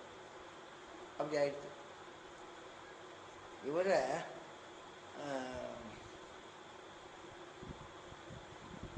அந்த இவன் கம்யூனிசம் யார்கிட்டையுமே கம்யூனிசத்தை எடுத்து சொல்லுங்கள், அது ரைட் தானே, நியாயம் தானே, நியாயமாக தானே இருக்குது அப்படின்னு தான் சொல்லுவோம். யாருமே ஓரளவுக்கு நியாயமாக இருக்கிறோம். செயல்பாடுன்னு வரும்போது வேண்டாங்குவோம். காரணம், மனிதனுடைய ரத்தத்திலேயே அந்த அக்விசிட்டிவ்னஸ், பொருள் சேர்த்தல்ங்கிறது அவங்க உடம்புல இருக்குது, ரத்தத்திலே இருக்குது. இயல்பாகவே மனிதனுங்கிறவன் பக்கத்து வீட்டுக்காரனை விட நம்ம மிஸ்ரமாக இருக்கணும், எதிராளியை விட நல்லா ட்ரெஸ் பண்ணிக்கணும், அவனை விட பெரிய கார் வச்சுக்கணும் அப்படின்னு தான் நினைக்கிறான் ஒவ்வொருத்தனும். அப்படி வரும்போது அதுக்கு முதலாளித்துவம் தான் வழிவகுத்து கொடுக்கும். கம்யூனிசம், நீ எவ்வளோ பெரிய விஞ்ஞானியாக இருந்தானே, எவ்வளோ பெரிய ஆளாக இருந்தானே, உனக்கு ஒரு வயது தானே, ஒரு சட்டை தானே. ஒரு உதாரணம் சொல்கிறேன், கம்யூனிஸ்ட்டு ஆறுது ஏங்கிறதும் கம்யூனிஸ்ட் அதை விட்டுட்டு வர்றாங்கிறதுக்கும் ரெண்டு காரணம் சொல்கிறேன். அமெரிக்காவில் அட்டாமிக் எனர்ஜி கமிஷன் இருக்கு இல்லையா, அதோடைய சீஃபுக்கு பிளாங்க் செக்கு, சம்பளம் கிடையாது, எதை வேலை போட்டுக்கிறேன், எவ்வளோக்கு போட்டு விட போகிறேன், நீ மட்டும் உலகம் பூரா ஒழிக்கிறதுக்கு அண்டு கொண்டுகளையும் ஹைட்ரஜன் கொண்டுகளையும் கோபால்ட் கொண்டுகளையும் பண்ணி தள்ளினா போகிறோம். இந்த அமெரிக்காவை தவிர பாக்கி அத்தனை நேரங்களும் அழிக்கிறதுக்கு. காசை பற்றி சிந்திக்காது, ஃபெடரல் பேங்க்லேருந்து செக்கு கொடுத்துருவான், இவன் ஏதோ ஒரு அமௌண்ட் போட்டுப்பானுங்க. அதே உத்தியோகம், அதே திறமை, அதே சாமர்த்தியம் உடைய சகரோங்கிற ரஷ்யன் சயின்டிஸ்ட்டுக்கு 10,000 ரூபாய் தான் சம்பளம், அதுவே 5,000 ரூபாய் ப்ராவிடன்ட் ஃபண்ட் கட்டணும். எவன் வேலை செய்வான்? அதே திறமை, அதே இது. அதே மாதிரி தான் நம்ம நாட்டில் இப்போ ஜெயிலுக்கு போய்ட்டு வந்தார் வி கிருஷ்ணமூர்த்தி, மாருதி உத்தியோக் ஜெனரல் மேனேஜர். புத்தாட்டில் படித்தவர் தான் சார், நம்ம தமிழ்நாட்டு ஐயர் தான் ஜி கிருஷ்ணமூர்த்தி. இந்திரா காந்தி அப்புறம் வந்தால் எழுந்து நிற்பான், உட்கார சொல்லுவான், இவ்வளோ பெரிய ஆள். மாருதி உத்தியோகம், மாருதி கார்லாம் தெருவா ஓடுறது, அதுக்கு அவர் தான் காரணம். சகல சந்தைகளையும் ஓடுறது, உலகம் பூரா மாருதி கார் போகிறது இல்லையா, அது பண்ணவர் அதுதான் சீப்பு. அவர் ஒரு பொண்டாட்டி கட்டலாம், 60 வயசு வரைக்கும் நேர்மையாக உத்தியோகம் இல்லை, கால் நகாசம் வாங்க முடியாது. அதனால் இன்ஜினியர் தான் பயந்தான். ஆயிரக்கணக்கான இன்ஜினியருக்கு மேலே அவர் பயந்து வேலை செஞ்சான். அவர் பொண்டாட்டி மச்சனான், பொண்ணு மாப்பிள்ளை, பிள்ளை மருமக, 6 பேரும் சூழ்ந்துருந்தாங்க. 30 வருஷமாக இன்ஜினியராக இருக்கீங்க. உங்கள் திறமையில் 1000ல் ஒரு பங்கு உடையவன்லாம் கூட டாட்டாக்கிட்டையும் பிர்லாக்கிட்டையும் இதே ஜெனரல் மேனேஜர் இருந்துக்கிட்டு எவ்வளோ கோடி சேர்த்துக்கலாம், எவ்வளோ சம்பளமே வாங்கி கொடுக்குறான். பிர்லா லட்சக்கணக்கில் கொடுக்குறான், டாட்டா அங்கே கொடுக்குறான். நீங்கள் மட்டும் 30,000 ரூபா சம்பளத்தை 7-8 நேரம் எண்ணி சரியாக இருக்கான்னு பாருன்னு வேறுன்ட்டு கொடுக்கு. எங்களுக்கு அவமானமாக இருக்குது. நாளைக்கே நீ மண்டையை போட்டால் எங்கள் கதி என்ன? அதே ரேங்க்கு தான் நீயும். கேட்டால் இந்திரா காந்தி என்னோட கொஞ்சம் டிஃபன் சாப்பிட்டான்னு பெருமையை சொல்லிக்கிறது. நமக்கு என்னையாச்சு? காலம்பரம் சோறு கிடையாது கம்யூனிட்டி, போய் ஏதோ பெரிய தொகையாக கொண்டான்னு வச்சுட்டான். மனுஷன் 60 வருஷமாக நேர்மையாக இருந்த வி கிருஷ்ணமூர்த்தி நாளைக்கு வருஷத்துக்கு 3 தடவை ஜப்பானுக்கு போவார். அங்கே தான் நமக்கு கொலாபரேஷன். போய் அந்த மதுராளியை பார்த்தேன். சோகமாக உட்கார்ந்தோடனே என்னங்க அப்படின்னு கேட்டான்.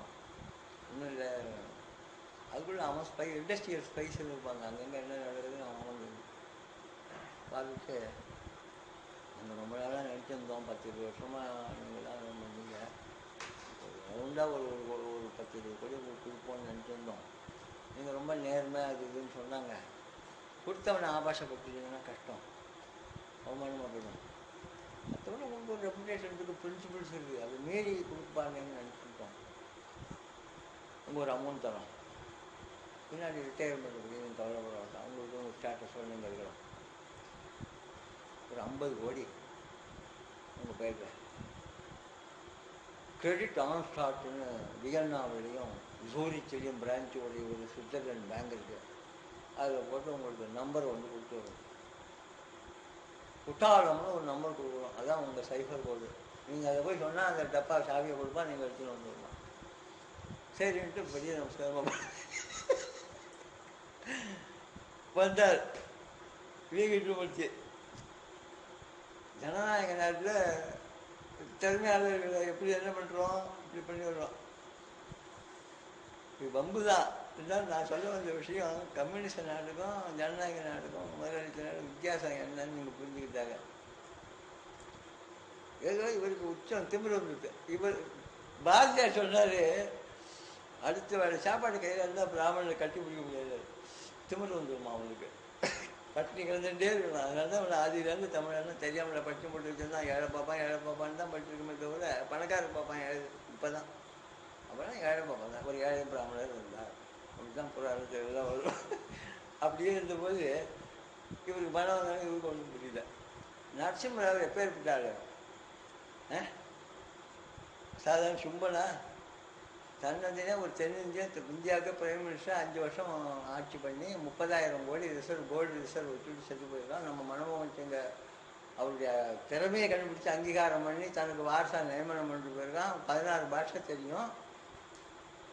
இவன் தஞ்சாவூர் பிராமணனுடைய திமுறோட வீக்கிட்டு முடிச்சு நம்ம பிரசிடென்ட் ஆர் வெங்கட்ராமன் பேசிட்டு போய் இந்த ராயம் என்ன பண்ணா அப்படின்னு சொல்லியிருக்காரு. நரசிம்மராவ் அடுத்த ரூமில் இருக்கார்.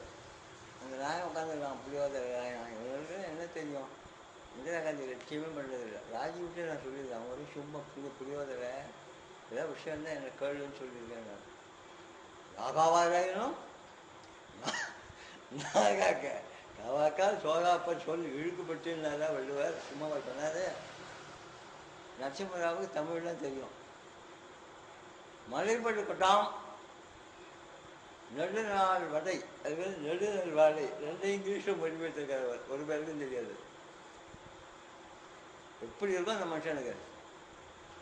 வரும் எஸ்எல்சி, கும்மானம், சென்ட்ரல் பாலிடெக்னிக் டிஎம்ஏ, ஏதோ அதிர்ஷ்டம். ஜாதகத்தில் 9ஆம் கட்டத்தில் குரு உச்சத்தில் இருக்கான், நீ மேலே வந்துட்ட, உனக்கு 50 கோடி எங்கள் வேலை கிடச்சி விடுச்சு. அதை விஷயமா சிபிஐ விட்டு விசாரிக்க சொல்லியிருக்கார். திமுறா அந்த ராயனோட திமுறாகி அவ்வளோதான். இந்திரா காந்தி இந்த வரைக்கும் பதவி வச்சுருந்தார். டப்புன்னு சிபிஐ ஆர்டர் போட்டார். 4 இடத்துல ரைட் பண்ணாங்க. 30-40 பாஸ்புக் கிடச்சிது பிள்ளைகள்கிட்ட. அப்புறம் 7-8 வருஷம் கழிச்சு கஞ்சி குச்சாடி. அது வேறு விஷயம். ரங்கராஜர் கூட ஜெயிலில் இருந்தாரா இல்லையா? அதே மாதிரி தான். அதாவது முதலாளித்துவத்தில் திறமைக்கு மரியாதை கிடையாது, உண்டு. இங்கே ஒன்றும் இல்லை. யாராக இருந்தால் எந்த ஜாதி, பேக்வர்ட் கம்யூனிட்டியாக, ஷெட்யூல் காஸ்டா, ஒன்றுமே கிடையாது. இவர் அமெரிக்காவுக்கே இவர் அனுப்புகிறாங்க. அமெரிக்காவில் எந்த யூனிவர்சிட்டிக்கு நீ போகிற ஃபர்தர் படிப்பு? நம்ம அண்ணாதுரை போன ஏலா, ஹார்வர்டா, அல்லது நீ கணக்குகளுக்கு எல்லாத்தையுமே புள்ளியாக இருக்க Massachusetts Institute of Technology, MIT அப்படின்னு 2-3 வாங்க 2-3 சாய்ஸ் கொடுத்தாங்க. இவர் சொன்னார், நான் கொலம்பியா யூனிவர்சிட்டிக்கு போகிறேன்னு. கொலம்பியா யூனிவர்சிட்டியில் ஐசனோவர்லாம் பிரசிடெண்ட்டாக இருந்திருக்காங்க. ரொம்ப டாப்பும் இல்லை, கீழும் இல்லை, அதுவாந்திரம். அங்கே நான் போய் படிக்கிறேன். என்ன படிக்கிறேன்னு கேட்டாங்க. நான் பொலிட்டிக்கல் சயின்ஸ் படிக்கிறேன். அதுக்குள்ள பிரின்சிபால் அமெரிக்கன் ப்ராட்டஸ்டன்ட் கிறிஸ்டியன், அவர் ரெக்கமெண்ட் பண்ணுறார். எங்களவோ அல்லது நம்மளவோ அல்லது ஒரு ஐயர் அங்கே இருந்தோம். எங்கேயுமே ஒரு ஐயர் இன்னொரு ஐயர் முன்னுக்கு வர ஒருபோதும் சம்மதியாகும். அது ஏதோ சிரமம் இருக்காது. என்ன சிரமம் நம்மளுக்கு கேட்டால் தான் தெரியும். அவன் என்னங்க நீங்கள், அவன் போயிட்டான், அவன் பேசிட்டு போயிட்டாங்க. பாரெல்லாம் பண்ணி 4 பேர் போயிட்டான். கை குளிக்கிட்டார். கம்யூனிஸ்டுங்க அவன். இவரை பிடிச்சி நீங்கள் அங்கே அனுப்பினீங்கன்னா அங்கே போய் இவரெல்லாம் பற்றி பேசுவான். அங்கே என்ன ஆகும்? என்ன அது மேனேஜ்மெண்ட்டு இது மாதிரி அனுப்பியிருக்காங்கன்னா அங்கேயே உள்ளையா 2000 ஸ்டூடெண்ட்டில் 500 பேர் கூட இவன் தயார் பண்ணியிருப்பான். பெரிய பாய்சன் இதாக போயிருக்கும் போது இருக்கு. சேகோவாரா மாதிரி ஆயிரக்கணக்கான நாட்கள் அங்கே உருவாயிடுவான். தெரியாமல் சொல்லிட்டாரு. அதனால் நான் எனக்கு ஒன்றும் இல்லை, இதுக்கு ஒரு கஷ்டம் வரக்கூடாது, இன்ஸ்டியூஷனுக்கு ஒரு கெட்ட பேர் வரக்கூடாதுன்றதுக்காக தான். அப்படி எப்படி தான் சொல்கிறோன்னு இருக்குல்ல, விஷத்தை எப்படி ஊற்றணும்னு இருக்கேன். அவனும் பார்த்தான். நாகராஜன் கூப்பிட்டு ராவகாலம் தப்பாக நினைக்க மாட்டான். அதுக்கு தெரிஞ்சுக்கணும். மீண்டு சில இன்ஃபர்மேஷன்லாம் கழுவிட்டேன். பர்சனல், அதெல்லாம் உங்கள் பர்சனல் விஷயம். ஆனால் நம்ம கொலம்பியா கண்டுபிடிச்சிக்கு இதெல்லாம் கேட்பான். கான்ஃபிடென்ஷியல் அவங்க பற்றி ரிப்போர்ட் கேட்பான். நான் உங்களுக்கு மார்க்சிசத்தில் அவர் அபிமானம் உண்டுங்கிறத நான் ஒரு வழி எழுதணும். அதில் அப்போ எழுதினா கிடைக்காது. அதனால் சாரி அப்படின்னு சரி சார் தருவோம். அப்புறம் இதில்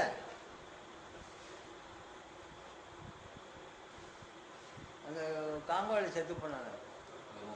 லுமும்பா, பேட்ரிஸ் லுமும்பா போஸ்ட் ஆஃபீஸில் இருக்குது. காங்கோவில் மொத்தமே 6 கிராஜுவேட். அதில் அவர் ஒருத்தர் போஸ்ட் ஆஃபீஸில் இருக்கிற நம்ம விஸ்வநாதன் போஸ்ட் மாஸ்டர் இருந்தார்.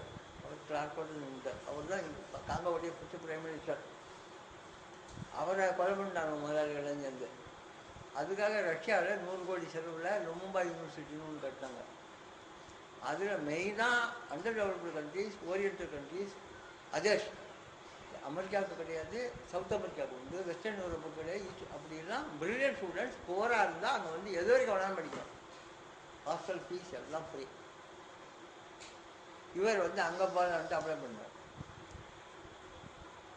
பட் இவருக்கு முதல்ல வெளிநாட்டுக்கு போகணுங்கிற ஆர்வம்லாம் இல்லை. இது மாதிரி கொலம்பியான்னு திடீர்னு ஒருத்தர் எழுத்துன்னு போய் பாதாள கொடுத்து நாளையிலேருந்து வராது. ஏன்னா அவனுக்கு இது வேறு எங்கே போய் திங்க கடலை மிட்டாயாவது திங்கலான்னு தோணுமில்ல. அது மாதிரி இவருக்கு ஆசை, ஏதோ மேல்நாட்டு படிப்பு பட்டோம். டைம் என்ன சொல்ல முடியுமா? இல்லைனும் 7 தானே. Are you enjoying? Yes. Okay, thank you. So I just trimmed the board and the கொடி காமிச்சிருங்க, டப்புன்னு எடுத்துருவேன். லுமும்பா யூனிவர்சிட்டிக்கு அப்ளை பண்ணார். நான் அப்போ பண்ருட்டிங்கிற ஊரில் சப்ஸ்டேஷனில் 215 ரூபா சம்பளத்துக்கு ராப்பகலாக வேலை செஞ்சுருந்தேன். நானும் அதுக்கப்புறம் பண்ணியிருந்தேன். அங்கேருந்து ஒரு புகாரமான போனோம். வினகரதோவ், அனட்டோலி வினகரதோவுங்கிற மெட்ராஸில் கான்சுலேட் இருந்தான். சோவியத் எம்பசிக்கு அம்பாசடர் அங்கே, கான்சுலேட் பாம்பே கல்கட்டா திருவண்ணூர்லேயும் உண்டு. இன்டர்வியூக்கு கூப்பிட்டான். எங்காவது சொன்னாங்க, நீ எவ்வளோ ட்ரெஷரி கிளாருக்கு நீ உடனே அவங்க ரொம்ப எல்லாம் கூப்பிடுவாங்க. எனக்கு தகுதி இருக்குய்யா. என்ன தகுதி? ரஷ்யன் கிளாசிக்ஸ் மட்டும் 500 படிச்சிருக்கேன். ரஷ்யன் லாங்குவேஜ் படிக்கிறதுக்கு வேறு என்ன தகுதி வேணும்? இந்த ஸ்ட்ரென்த்தில் நாம் போகிறோம். நம்ம செலவு தான், ஒன்றும் கம்பெனி செலவு ஏற்றுக்கிறது இல்லை. உலகிறதோ கூப்பிட்டான். தமிழும் தெரியாமனுக்கு இங்கிலீஷில் நான் பேசுவேன். ஜி நாகராஜன் அங்கே வந்திருந்தார். அப்போ தான் எனக்கு அவரை நேரடியாக நல்ல மாற்று சாட்டமான உருவம், டெய்லி எக்ஸசைஸ் பண்ணுறதுனால நல்ல எ சவுண்ட் மைண்ட் இன் எ சவுண்ட் பாடி. நம்ம வக்கீல் சார் அளவுக்கு நல்ல உயரம் எடுத்துட்டேன். அதான் பார்க்கறதுக்கே இம்ப்ரெசிவாக இருந்தது.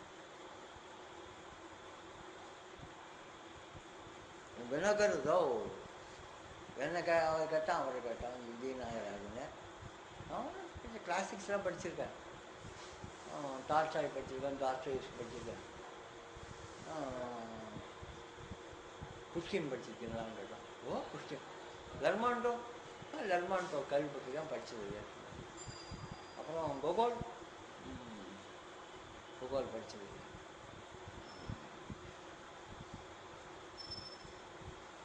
என்ன கேட்டான். அப்புறம் வினகரதோ ஒரு கேள்வி கேட்டான். ரஷ்யாவில் ஒரு போயட்டு, ரொம்ப ரசமான விஷயம் சார். இதெல்லாம் நான் பெருமைக்காக சொல்லிக்கிறேன். ரொம்ப என்னுடைய இன்பத்தை ஷேர் பண்ணிக்கிறேன். நான் சொல்லும் போதெல்லாம் திளைக்கிறேன் ஒரு இன்பத்தை. எந்த மொழியும் உலகத்தில் உருது அரபிக்கை தவிர எல்லா மொழியும் எழுதுட்டு வர்றது தான். எழுதுலேன்னு எல்லாருக்கும் தெரிஞ்ச விஷயம். உருது அரபிக்கு மட்டும் வலதுட்டு எழுதப்படும். படிக்கிறது அப்படி தான் படிக்கணும், அப்படி தான் எழுதணும். ரஷ்யாவில் ஒரு போயட்டு ஜாருடைய சபையில் இருந்தவன். எல்லா சக்கரவர்த்திக்கும் ஜாருன்னு பேர், அவனுக்கு கிறிஸ்துவ பேர் உண்டு. அவன் ரஷ்யாவை பற்றியும் இடதுலேருந்து சந்தேகம் தான் மறுபடியும் கலந்து இடதுட்டு வலதுட்டு எடுத்து மாற்றாம மரான்னு இருக்கிறத அது மாதிரி இருக்கிற மாதிரி, விகட கவின்னு இருக்கிற மாதிரி 2 பக்கம் படிக்கிற மாதிரி, அடிக்காம திருத்தாம எந்த எழுத்தையும் நகர்த்தி போடாம அப்படியே இருக்கணும். ஆனால் அர்த்தம் புதித்த கவிதையா இருக்கும். அதுதானே எவ்வளோ கஷ்டமான வேலை. ஒரு கவிதைக்கே ஒவ்வொன்றும் சிற்பம் மாதிரி செதுக்கணும். அப்படியே வரணும்னா 1/2 மணி தான் டைம். அதுவும் லெர்மாண்டோங்கிற கவி எழுந்தான், 29 வயசு. மதர் ருஷ்யான்னு ஒரு போயம் எழுதினான். இடதுட்டு வலது ரஷ்யாவுடைய பெருமைகளை எல்லாம் பேசணும், வலதுட்டு இடது ரஷ்யாவுடைய இழிவுகளை எல்லாம் சொல்லணும். கடவுள் எவனாலும் எழுத முடியுமா சார்? எவனாலும் முடியுமா? சேலஞ்ச் பண்ணுறேன்.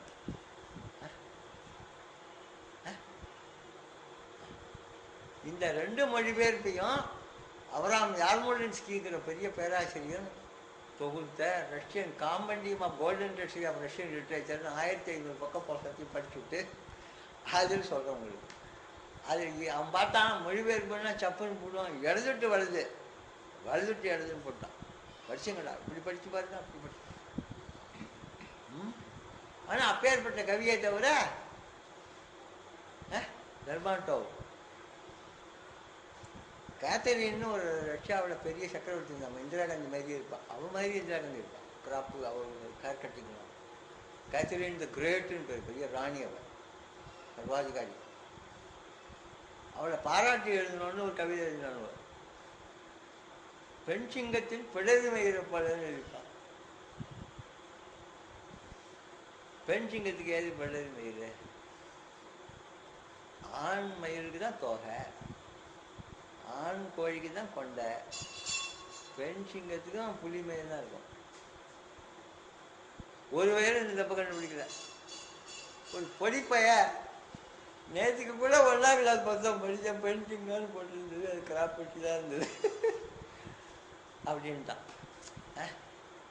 பெரிய ஆளெல்லாம் அந்த உடலுக்கு விளையாத கொம்புன்னு அது மாதிரி சின்ன பசங்க இல்லை. அவ்வளோ பெரிய கவி.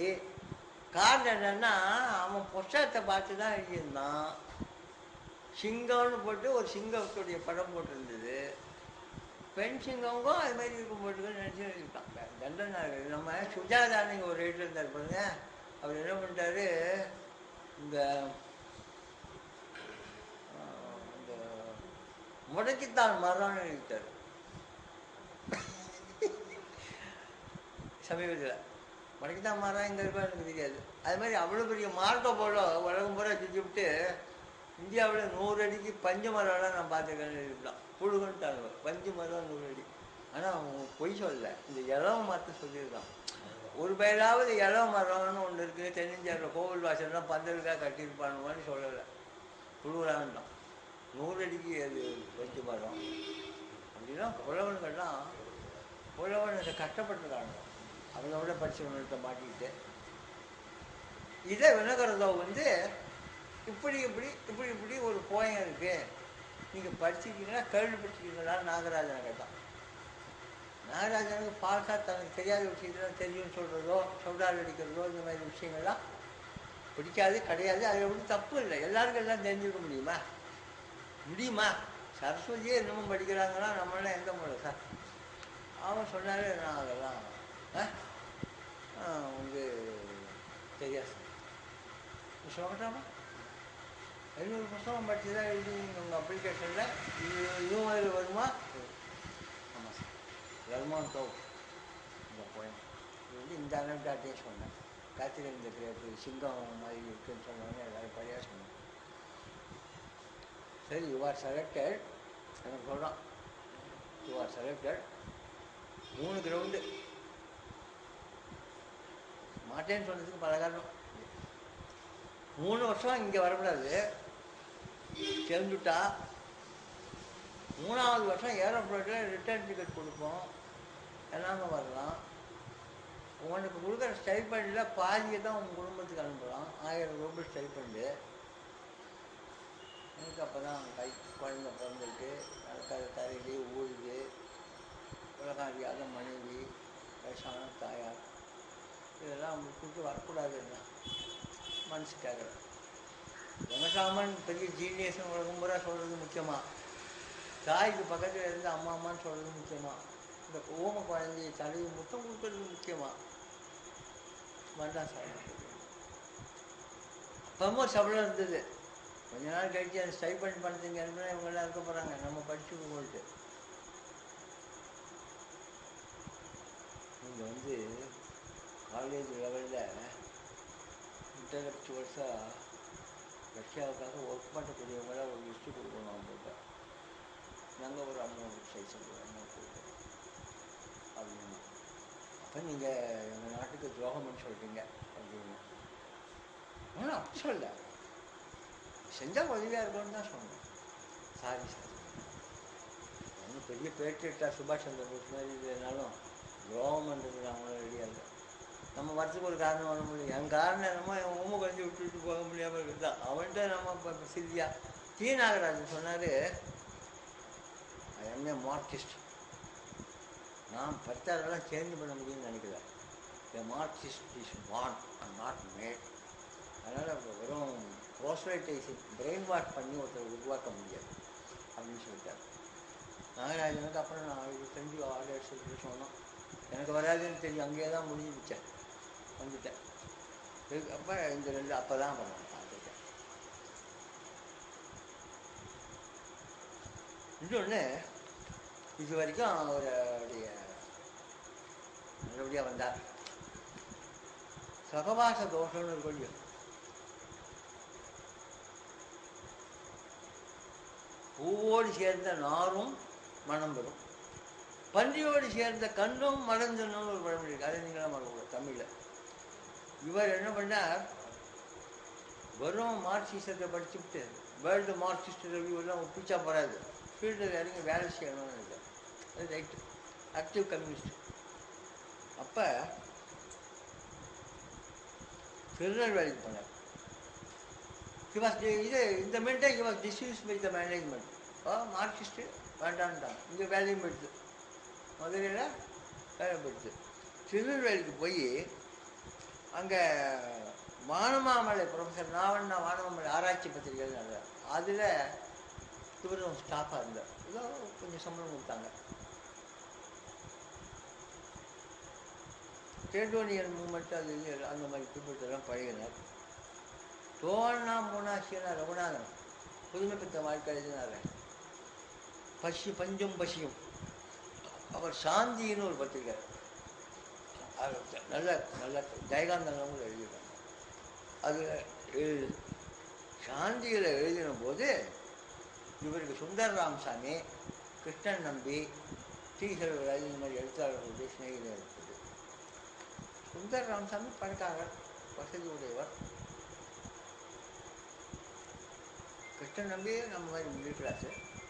கிருஷ்ணன் நம்பி செஞ்ச பெரிய காரியம் சுந்தர ராமசாமிக்கு அவர் அறிமுகப்படுத்தினார். அப்போ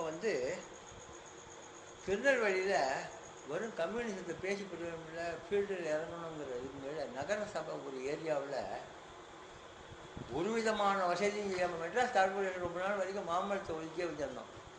சகல விதமான சாக்கடைகளும் அங்கே ஓடும். காரணம் அங்கே ஐயர்கள்லாம் நிறையா இருக்கான், நாசமாக போகிறாங்க தான். அவர்களும் ஒத்துமையாக எங்களுக்கு சாக்கடையில் சுற்றி கொடுங்கன்னு ஒன்றும் கேட்டதும் இல்லை. மாம்பழம் கொசு, கும்மணத்து கொசுவோட போட்டுப்படி ஜெயிக்கும். அப்படி இருந்ததுல அது மாதிரி ஒரு ஏரியாவில் எங்களுக்கு ஒரு அமெனிட்டிஸே இல்லை. பிராணம் வாங்குறீங்க, வரி கொடுக்க மாட்டோம் நாங்கள், பெரிய பர்டோலி சத்தியாகிரகம் மாதிரி. இவங்க காந்தி இல்லை, ராஜேந்திர பிரசாத் இல்லை, இவங்க லெவலில் வார்டு லெவலில் தர முடியாது. அப்போ யாரும் கற்றுனாங்க. அதை ஒரு குரூப்பாக கொண்டு போய் சேர்மனுக்கு முன்னாடி கற்று சத்தம் போட்டு வந்தார். கொடுக்க முடியாதுன்ட்டு. அப்புறம்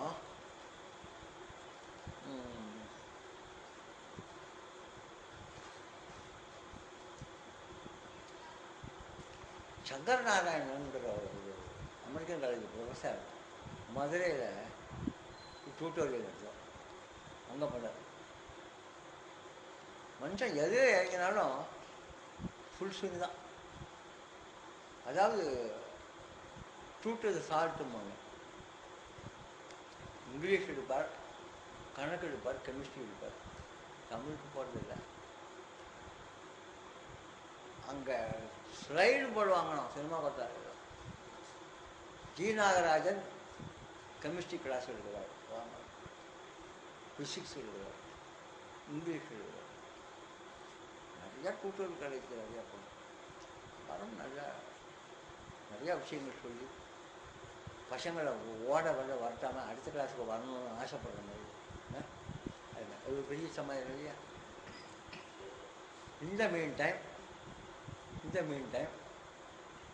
இந்த ஃபெலோ கேரக்டர்ஸும்பாங்க. நான் முன்னாடி சொன்ன பழமொழி எங்கேயோ உட்காந்து மார்க்சிஸ்ட், நான் கூட தான் கம்யூனிஸ்ட்னு சொல்லிக்கிறேன். வேர்ல்டு மார்க்சிஸ்ட் ரிவ்யூ பிரேக்கு லெட்டருக்கு கட்டுரை போட்டுருக்கேன். அவன் ஏதோ புஸ்தகத்தை அனுப்புகிறான். அது பிரயோஜனம் செயலில் வரணும். செயல் மக்களுக்கு என்ன உதவி புரியுதா. அங்கே இந்த ட்ரேட் யூனியன் பீப்புள் அது இது உங்கள்கிட்ட பழகிற போது அத்வைத கேள்வி, சங்கராச்சாரியருடைய அத்வைதுக்கும் கம்யூனிஸ்டுக்கும் அதிக வித்தியாசம் கிடையாது. அவன் என்ன சொல்கிறான், கடவுள் இங்கே இருக்காங்க, கடவுள் இல்லாத இடமே கிடையாதுயா, இருக்கிறதே கடவுள் இல்லையா அப்படிங்கிறான் அத்வைதி. புத்தர் என்ன சொல்கிறாரு, ஒன்றுமே கிடையாது, சூன்யம் அப்படிங்கிறார். ஒன்றும் கிடையாது, இவன் சூன்யங்கிறத அவன் உள்ளதுங்கிறான். கம்யூனிஸ்டும் சகல ஜீவன்களுக்குள்ளேயும் கடவுள் இருக்கான்னு ஒப்புத்துக்கிறதுனாலும் எல்லாரும் வாழ்ந்தாகணுங்க. சவரம் பேர் சாப்பிடணும். கக்கூசில் பிஆர்ன்றவனும் 3 வேளை சாப்பிடணும். எல்லா கரெக்டும் 3 வேளை சாப்பிடணும். இவனும் ஒரு வீட்டில் குடியிருக்கணும் அப்படிங்கிறான். அது நல்ல கொள்கை தானே. ஏசுநாதர் தான் உலகத்துடைய முதல் கம்யூனிஸ்ட். அது தெரியுமா உங்களுக்கு? உலகத்துடைய முதல் கம்யூனிஸ்ட் ஏசு தான். சிரிக்காதீங்க, சீரியஸாக சொல்கிறேன். அப்புறம் அது ஒன்றும் தப்பு இல்லை. எல்லோரும் காந்தி சொல்கிறார், சகல ஜனங்களும் நல்லா இருக்கணுங்கிறது என்ன தப்பு. சர்வஜன சிவனோகம் எங்கள் ஆடெலாம் நிறையா நெய்யை குடிச்சுட்டு வேணும் கத்துறானே தவிர பக்கத்தில் இன்னொருத்தர் உட்கார விட்றானோ, ஸ்நானம் பண்ணிட்டு வரான். இது என்ன சர்வஜன சுகநோகம் வந்து? அப்படி இல்லாமல் ஜி நாகராஜன் எல்லாத்தையும் பழகி போகும்போது சேரியை ஒதுக்க முடியுமா? சேரிக்கெல்லாம் போனார். காலனிஸ் அங்கே பலவிதமான ஏழை மக்கள், அவங்களோடலாம் பழகினார். அவங்க வீட்டில் சாப்பிட்டார், அவங்களுடைய வாழ்க்கையை பகிர்ந்து கொண்டார். இவங்களோட சொந்த வாழ்க்கையை ரெண்டையும் பின்னி சொல்லிடுவாங்க. ஆனந்தான ஒரு பொண்ணை கல்யாணம் பண்ணார். லவ் மேரேஜ் அல்ல, கலப்பு கல்யாணம் தான், வேற ஜாதி. என்னமோ பிடிக்கல. அந்த அம்மா நினச்சது நிறையா படிச்சிருக்காரு, வேலை பார்க்குறாரு, ஏதோ குடும்பத்தை கௌரவமாக காப்பாற்றுவோம், நல்லா சமைச்சு போடுவோம்னு நினச்சிருந்தது. இவர் வந்து இருந்துருக்கலாம், நல்லபடியாக இருந்துருக்கலாம், இவர் யாரும் தடுக்க முடியாது. ஏதோ ஒரு நாள் படிச்சிருக்காரு, நல்ல உத்தியோகம், 4 பேர் நண்பர்கள் இருக்காங்க, கட்டிக்காரன்னு சொல்கிறாங்க.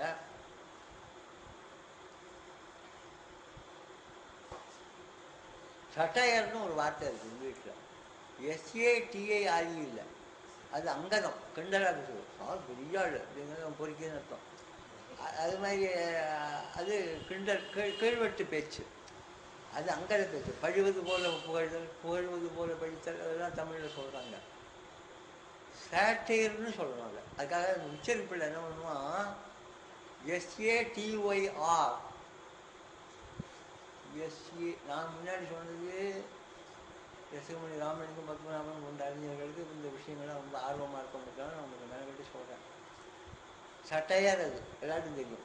சேட்டையர்னு சொல்லணும் இன்னொரு வார்த்தை, ரெண்டுக்கும் ஸ்பெல்லிங். அதுக்காக அது இப்படி போட்டிருக்காங்க. உச்சரிப்பு ஒன்று தான். SHONEன்னா ஷான்னு சொல்லணும், SHOWNன்னா ஷோன்னு சொல்லணும். உச்சரிப்பில் தான் வித்தியாசம். Shine, shone, shone, show, shown, showed அப்படி போகும். அதில் சேட்டையருங்கிறது என்னன்னா, தமிழ் மொழிபெயர்ப்பில் ஏதாவது லெஃப்ட் டிக்ஷனரி மாதிரி எதாவது எடுத்து பார்த்தீங்கன்னா கிடைக்காது. லெஃப்ட் டிக்ஷனரி நான் படித்தது இல்லை, இங்கிலீஷ் டிக்ஷனரி எங்கேயாவது பார்த்துருக்கேன். அதிக காமவெறி படித்த ஆண் அப்படின்னு போட்டிருக்கேன், அதிகமான. அதேமாதிரி பெண்களில் அதிக காம உணர்வு நிம்போமேனியாங்கன்னு பேர். ஆண்களில் அதுக்கு நம்ம ஜோதிட சாஸ்திரம் நூற்றுக்கணக்கான காரணங்கள் சொல்கிறது, மருத்துவ சாஸ்திரமும் சொல்கிறது. எல்லாருக்கும் சமமான காம உணர்வு இல்லை, அதிகமாகவும் குறைச்சலாகவும் நார்மலாகவும் இருக்குது. சில பேருக்கு இல்லவே இல்லை. இல்லாதபோது இவர் வந்து அதிகமாக நூல்கள் படித்ததுனாலேயோ, உடல் அமைப்பினாலேயோ, உணர்ச்சி அமைப்பினாலேயோ அதிக காம உணர்வு உடையவர். அதனால மனைவியினால் கொடுக்க முடியாது என்பது லேடிஸ்லாம் மன்னிக்கணும், வாழ்க்கையை பற்றி பேசணும். வழிகள் தேடினார். தேடுற போது இவர்கிட்ட பணம் எது? வைத்திய விளையாட்டை போனோம்னா 10 லட்சம் கொடுக்கணும், உள்ளூர் வண்டிக்காரத்துக்கு முனிய மாட்டம் போனோம்னா 10,000 கொடுக்கணும். பணம் வேணாம். அதுக்கு இவருக்கு வசதி எது? சம்பளம் இல்லை, உத்தியோகம் கிடையாது. அதனால ரொம்ப இழிவான இழிகுல மாதர் போனார். அங்கே போகிறபோது என்ன பெரிய செட்டு வரும்? திருவள்ளுவர் கம்பருமாங்க வந்து வந்துருக்க போகிறாங்க. நம்ம பிளேடு பக்கரி, கபாலி, இந்த மாதிரி செட்டுகள் தானே அங்கே இருக்கும். அவங்கக்கிட்ட பழகிறார். ஒரு தினம் ஒரு 10 பேர் பிளேடு பக்கரி செட்டு. இவரும் போய் உட்காந்து ரத்த பொரியல் கொண்டாடா, கொண்டு வர்றதுக்கு பச்சை மிளகா தான் ஜோராக இருக்கும் அப்படிங்கிறாரு. பாப்பா அப்படிங்கிறாவும், பாப்பான்னா ஏன் சாப்பிட்டுருக்க, ரொம்ப நல்லா இருக்கும், எனக்கு பிடிக்கிறது கொண்டாங்கிறாரு. பக்கத்துக்கு வாங்கி கொடுக்குறாரு. சமே அங்கே மீன் வறுக்கிறாங்க, நான் கொஞ்சம் வாங்கி வந்து அவங்க வரலாம், சின்னே பேசுவாங்க. நான் மாம்சம் சாப்பிட்றேன், இதுவாக பேசுகிறேன். உலகத்தில் 99% மாம்சம் சாப்பிட்றவங்க தான். நாங்கள் பிராமணர்கள் வெஜிடேரியன் சொல்லிக்கிறோமே, நாங்களும் ஒரு காலத்தில் தின்னவங்க தான். ருக்வேதத்தில் ரந்தி தேவன்னு ஒரு ராஜாவை பற்றி வருது. அந்த ரந்தி தேவன் இப்போ இருக்கக்கூடிய ராஜஸ்தானும் மத்திய பிரதேசம் சேர்ந்த பகுதியில் ஆட்சி பண்ணியிருக்கான். அவனுடைய அரண்மனையில் சமையலுக்காக வெட்டப்பட்ட பசுமாடுகள் காளை மாடுகள் உடம்புலேருந்து ரத்தம் சாக்கடையாக ஓடி பக்கத்தில் இருக்கக்கூடிய ஆறுல விழுந்தது. ஆறுல சாக்கடை ஓடுது, ரத்த சாக்கடை ஓடுது. யாருக்காக அடிக்கப்பட்டது? பிராமணர்களுக்காக சமாராதனைக்காக வெட்டப்பட்ட மாடுகள். அந்த ரத்தம் இழிந்து ஓடுறத அந்த ஆற்றுக்கு பேர் என்ன சொல்றாங்க? சர்மணவதின்னு பேர் சம்ஸ்கிருதத்தில். சர்மம்னா சம்ஸ்கிருதத்தில் தோல், நவதினா இழிந்து வருகிற, தட் விச் ஊசஸ் புறம்னு அர்த்தம். இழிந்து சொட்டி வருகிற ரத்தம், பசுமாட்டு ரத்தம் ஓடி இருக்குயா சாக்கடை. அவ்வளோ பேர் நாங்கள் அவ்வளோ பிடிச்சிருக்கோம் ஒரு காலத்தில். அப்புறம் புத்தர் பேசி மனுஷமாக்கி பாவம் சிங்கத்தை போய் தின்னுங்களா, பசுமாட்டை போய் தின்னுங்களா, சாதுங்கிட்ட தான் அதை போய் சாப்பிட்றீங்கன்னு சொல்லி அப்படி இப்படியே மனசு மாதிரி கொஞ்சம் கொஞ்சமாக எவல்யூஷன் மாதிரி இப்போ நாங்கள் கத்திரிக்காய் வெண்டைக்காய் சொத்த கத்திரிக்காய் திரும்பி உடம்புலையும் தம்பு இல்லாமல் மனசுலையும் தம்பு இல்லாமல் எதுக்கும் லாய்க்கு இல்லாமல் கிளாக்கு வரைக்கும் லாய்க்கு இல்லாமல் அப்படி ஆகிட்டோம். ஆக்கி தின்னவங்க தான் எல்லாரும். அதனால் மனித இயற்கைக்கு முரண்பாடான விஷயம் இல்லை. இவர் எல்லாம் சாப்பிடுவோம். அது மட்டும் இல்லை, இப்போ நமக்கு தெரிஞ்ச நாகரிகமான தமிழர்கள்லாம் இருக்காங்க. ஆடு சாப்பிட்றாங்க, கோழி சாப்பிட்றாங்க, நல்ல மீன் சாப்பிட்றாங்க, சில பேர் சில பறவைகள் சாப்பிட்றாங்க. அதுதான் நம்ம முட்டை தான் கோழி செஞ்சிச்சு. சைனீஸ் ரெஸ்டாரண்ட்டுக்கு போகிற மெட்ராஸ்காரெல்லாம் பார்த்துருக்கேன். அங்கே போய் மரவட்ட தொகையை கொண்டாங்க, புழு சட்னி கொண்டான்னு கேட்கலாம், அவங்க கொண்டு கொடுக்குறான், சாப்பிட்றான். சைனீஸ் புஷனே அப்படிங்கிறான், பெரிய தொப்பி எல்லாம் முக்கிய 1000 ரூபா பில்லை வச்சுட்டு போகிறான். 3 மரம் இது இருக்கு, அங்கே தின்னேன்னு எழுதி போயிருவேன். இவருக்கு ஸ்ரக்குன்னா ரொம்ப பிடிக்கும். நம்ம நாகராஜனுக்கு மரோட்டை பண்ணி கொண்டா. உலகத்தில் எத்தனை சமையல்லாம் உண்டோ அத்தனை எந்தெந்த ஹோட்டலில் கிடைக்கிறதோ போய் சாப்பிடுவார்.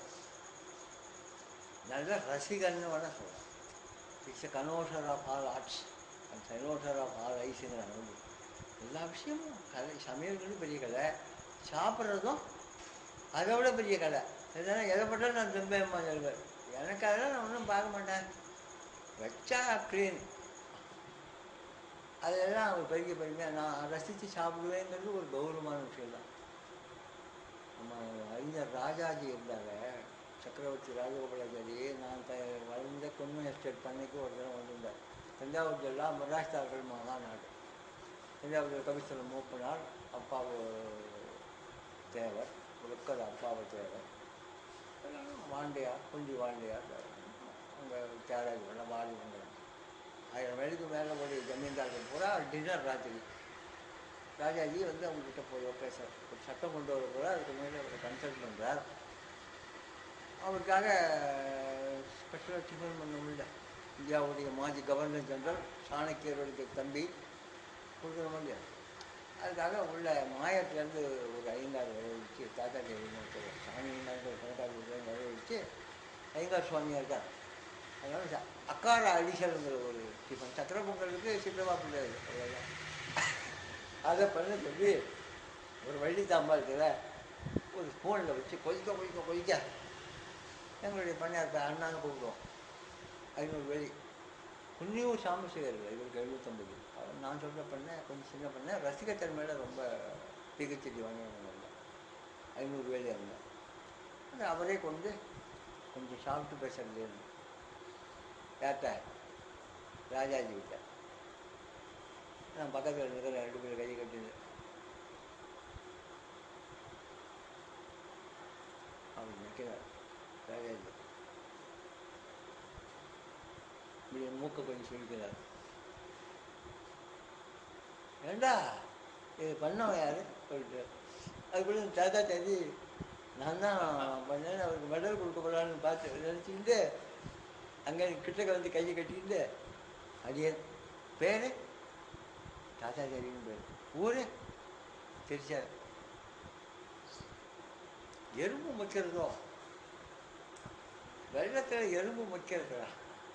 இல்லை இல்லை, இதுவும் பெரியவா அப்படின்னு சொல்லக்கூடாது. நான் பார்த்து ஒவ்வொரு விஷயமும் நான் கவனித்து நானே கிட்டக்க இருந்து செஞ்சது. போய் பாருப்பா. அதுக்குள்ள எங்கள் முதலாளி இப்படிதான் பார்க்க போனேன். அங்கே போனால் பானையில் எலும்பு முக்கிறது, பானையில் வெள்ளம் வச்சுருக்காங்க. ஒரு வருஷத்துக்கு வளர்ந்த ஸ்டாக்கை வாங்கிடுவாங்க. ஒரு வருஷத்துக்கு வாங்குற வெள்ளத்தை பொங்கல் சீசனில் சீப்புன்னு வாங்கிடுவாங்க சார். அது கொஞ்சம் கொஞ்சம் மழை அந்த ஈரத்துக்கு ஆசைப்பட்டு எலும்பு வந்துச்சு. அது இதோடைய டேஸ்ட்டை பாதிச்சிருக்கு. நம்ம மூக்கு ராஜகோபாலாச்சாரி அப்படிங்கலாம். அதெல்லாம் ரசிக்க தருமை. அப்படி எவ்வளவு இந்த மாதிரி பானையில் ஒரு பல்லாங்கண்ணில் இருக்கிற மச்சி மேலே வச்சுருக்கிற வெள்ளத்தில் இருக்கிறதுமோ எதிராளியை ஒரு நிமிஷத்தில் இடப்பட்டப்படலாம். அவன் தான் அப்போ பெரிய அரசியல் அறிவாளிங்கிறாங்க. இந்த மாதிரி சின்ன சின்ன விஷயங்களில் தான் போடுறது. அப்புறம் அங்கேருந்து பெரியவா சொன்னது நிஜம்தான். இந்த பழைய வெள்ளம் மனப்படுது. அதை பற்றி ஒன்று சொல்ல கொஞ்சம் உனக்கு ஒரு கதை கழிப்பிட்டுக்க. நீ நான் அது மாதிரி வளர்ந்துவிட்டேன் என்னங்க அவர் சொல்கிறார். ராஜாஜி மெகாஸ்டார்லாம் வச்சுருந்தேன். ஒரு ராஜகுமாரி இருந்தாலும் அவன் எது இருந்தாலும் ஒரு சொல்லுவாளாம்.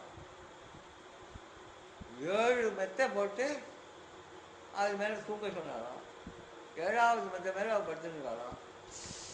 அது போனால் தூக்கமே இல்லை அப்படின்னாலாம். ராஜா வருத்தப்பட்டு ஏண்டி கண்ணா ஏன் தூங்கலை? அவ்வளோதான் 7 மெத்தை போட்டவன் இன்னும் தெரியல உடம்பெல்லாம் உறுத்தினுட்டு தூங்கலைன்னா. மந்திரி போய் படுக்கிறத தள்ளி பார்த்தா கீழே பட்டாணி ஒன்று கிடந்துடும். 7வது மெத்தைக்கும் கீழே அது அவளை உறுத்திருக்கான். அப்படின்னா அவள் எவ்வளோ சென்சிட்டிவ் டெண்டர்னு பாருங்க. அது மாதிரி இன்னொருத்தன் ஒரு உலகத்திலே சுப்பீரியர் ரைஸில் சமைச்ச வெஜிடபிள் பிரியாணி கொண்டு வந்திருக்கேன் நான் ராஜா கிட்ட. என்ன பிரியாணி? வெஜிடபிள் ஏதுடா பிரியாணியே? வெஜிடபிளில் சாதம்னு சொல்லிட்டு போயேன் பிரியாணி கலப்புட்டு. அதாவது பிரியாணிக்கு அந்த பேர் சொல்லணுமா? இது அப்கிரேட் பண்ணுறியா? போய் கொண்டா பார்ப்போம் பொருளை. பாஸ்மதி மாரி இல்லை இல்லை நம்ம பண்ணையில் விளைஞ்சது. இது மோகன சம்மான்னு இதுக்கு பேர். ஏக்கருக்கு 4 மூட்டை தான் விளையும். நம்ம ஆற்று சாப்பாட்டுக்கும் பெரிய பட்டாளுக்கு கொண்டு தான் நாங்கள் வச்சுருக்கோம்னா எங்கள் பண்ண. இது பக்கத்தில் அந்த பக்கத்தில் ஸ்மசானம் இருக்கும். அந்த வயலுக்கு பக்கத்தில் இருக்கும். நிஜமாக சுடுகாட்டுக்கு பக்கத்து வயலில் தான் அது விளையுது. அங்கங்கே புனை இருக்குது. அந்த நாற்றம் இதுக்கு வந்ததுங்கிறான். அவன் மூக்கள் தர்பை கொத்தி இப்படிலாம் இவர் நாகராஜும் ரசித்து ரத்த பொரியல் கொண்டு அது மேலே சாப்பிடுவார்.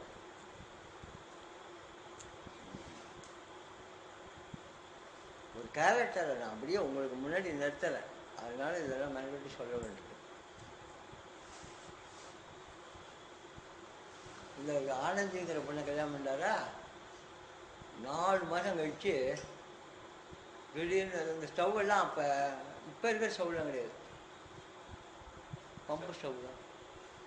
டிஃபன் வடிச்சதுன்னா முன்னாடிலாம் மாமியார்கிட்ட தான் வடிக்கும். அது ஸ்டவ் அடித்து மாட்டு மண் செத்து போடலாம்பா. எங்கேயானு மாமியார் ஸ்டவ் அடித்து செத்து போடுறது இல்லை, நாத்தனாரும் செத்து போடுறது இல்லை. பார்த்துருக்கீங்களா? இந்த மருமக தான் ஸ்டவ் அடித்து செத்து போகும்.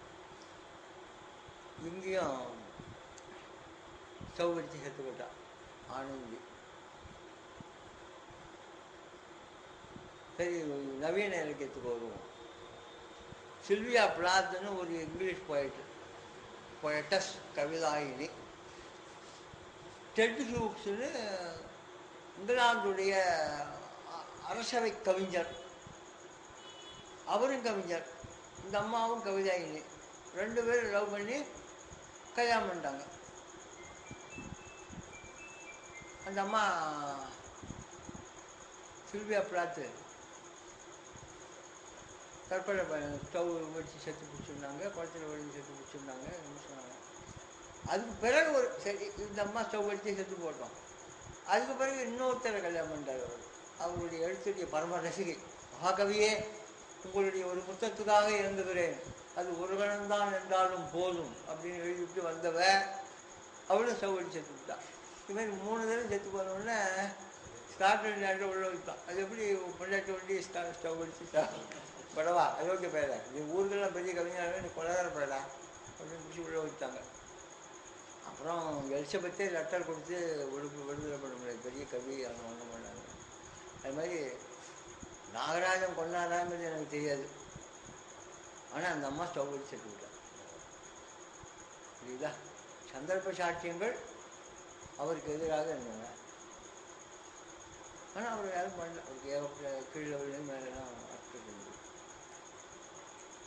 அவர் வாழ்க்கை அப்படி பேச்சுன்னுட்டு அவங்க அக்கா நாகலட்சுமின்னு டீச்சர் அவர்களை பிடிச்சி கல்யாணம் பண்ணி வச்சாங்க. அந்த நாகலட்சுமிக்கு ஆனந்தின்னு ஒரு பொண்ணு, கண்ணன் ஒரு பிள்ளை. இந்த மணியத்தில் இன்னொரு அரை மணி 8 முடிச்சுடலாமா சார்?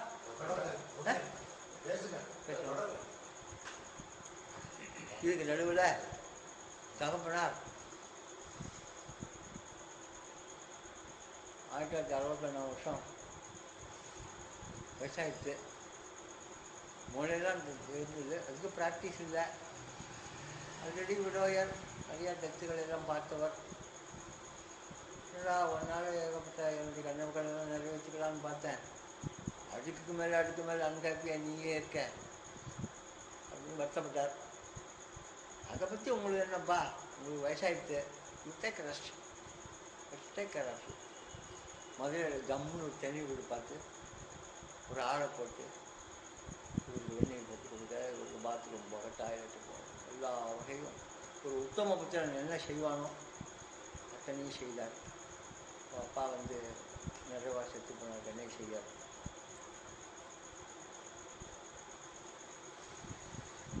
இந்த மீன் டைம் நான் சொன்னேன், முன்னாடியே சொல்லியிருக்கேன், ஒரு சிந்தனையாளன் தர்க்க ரீதியாக நிறைய நூல்கள் படித்து வாழ்க்கையும் கூர்ந்து கவனித்து தன் அனுபவத்தையும் கலந்து சிந்தித்து ஒரு முடிவுக்கு வருகிற போது அவன் பொது உடைமையாளனாகத்தான் ஆவான் என்று சொன்னேன்.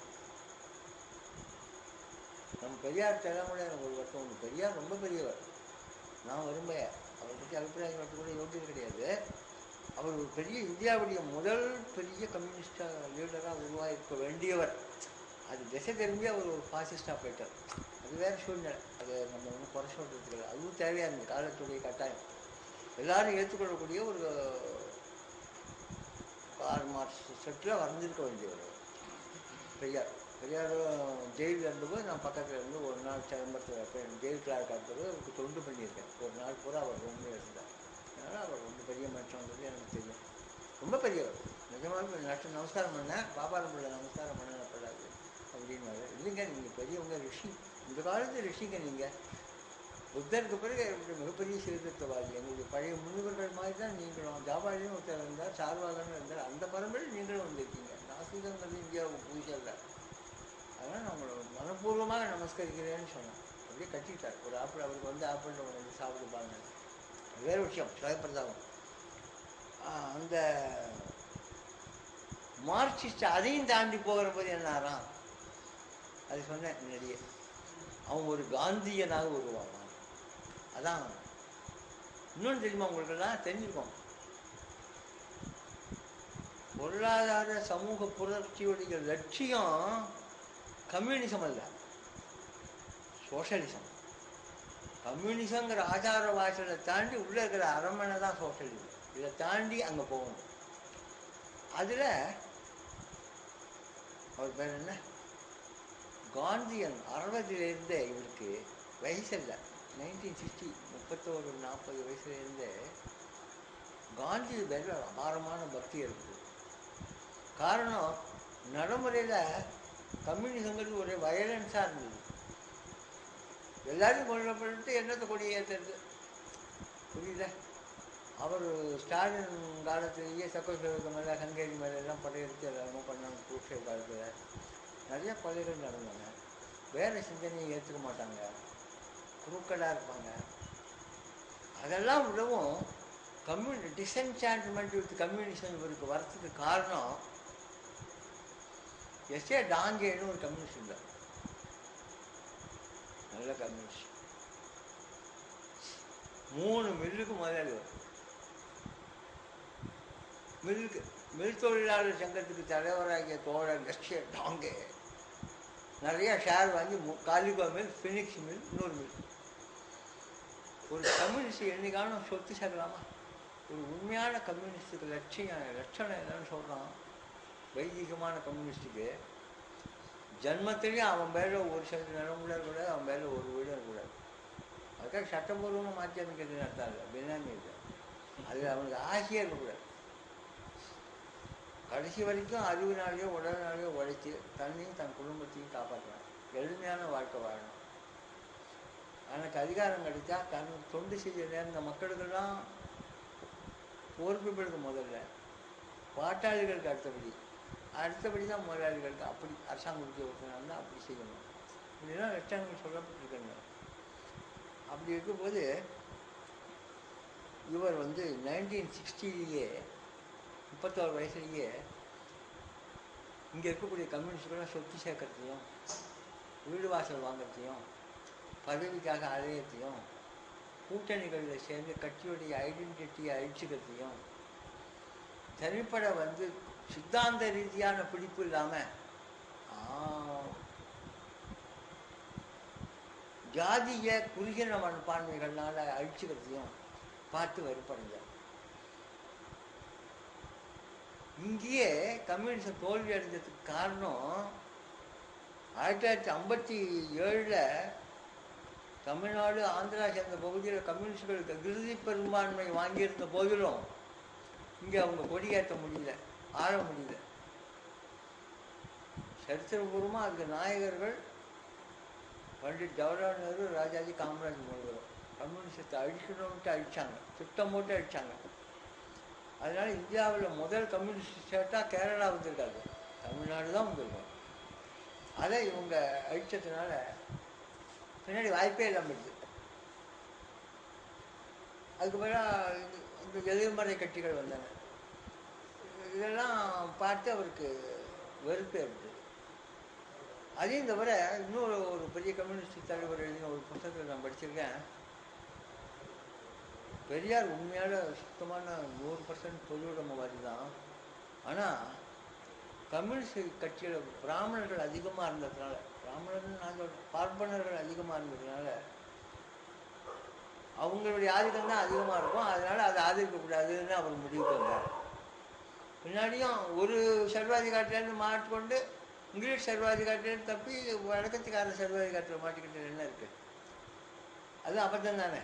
அதே மாதிரி ஒரு சித்தாந்தத்திலேருந்து விடுபட்டு பிற்போக்குவாதிகளான பார்ப்பனர்களுடைய ஆதிக்கத்தில் வந்து என்ன இருக்கு? அது அபத்தம். அதனால் அவங்கள ஆதரிக்கக்கூடாது. நான் விரும்பின கம்யூனிஸ்டும் இது அல்லன்னு சொல்லிட்டேன். அது மாதிரி காரணங்கள்னால இவரையும் ஒரு பிராமணன் செய்ய தகாத காரியங்கள்னு சொல்லப்படுகிற அத்தனை காரியத்தையும் செஞ்சார்.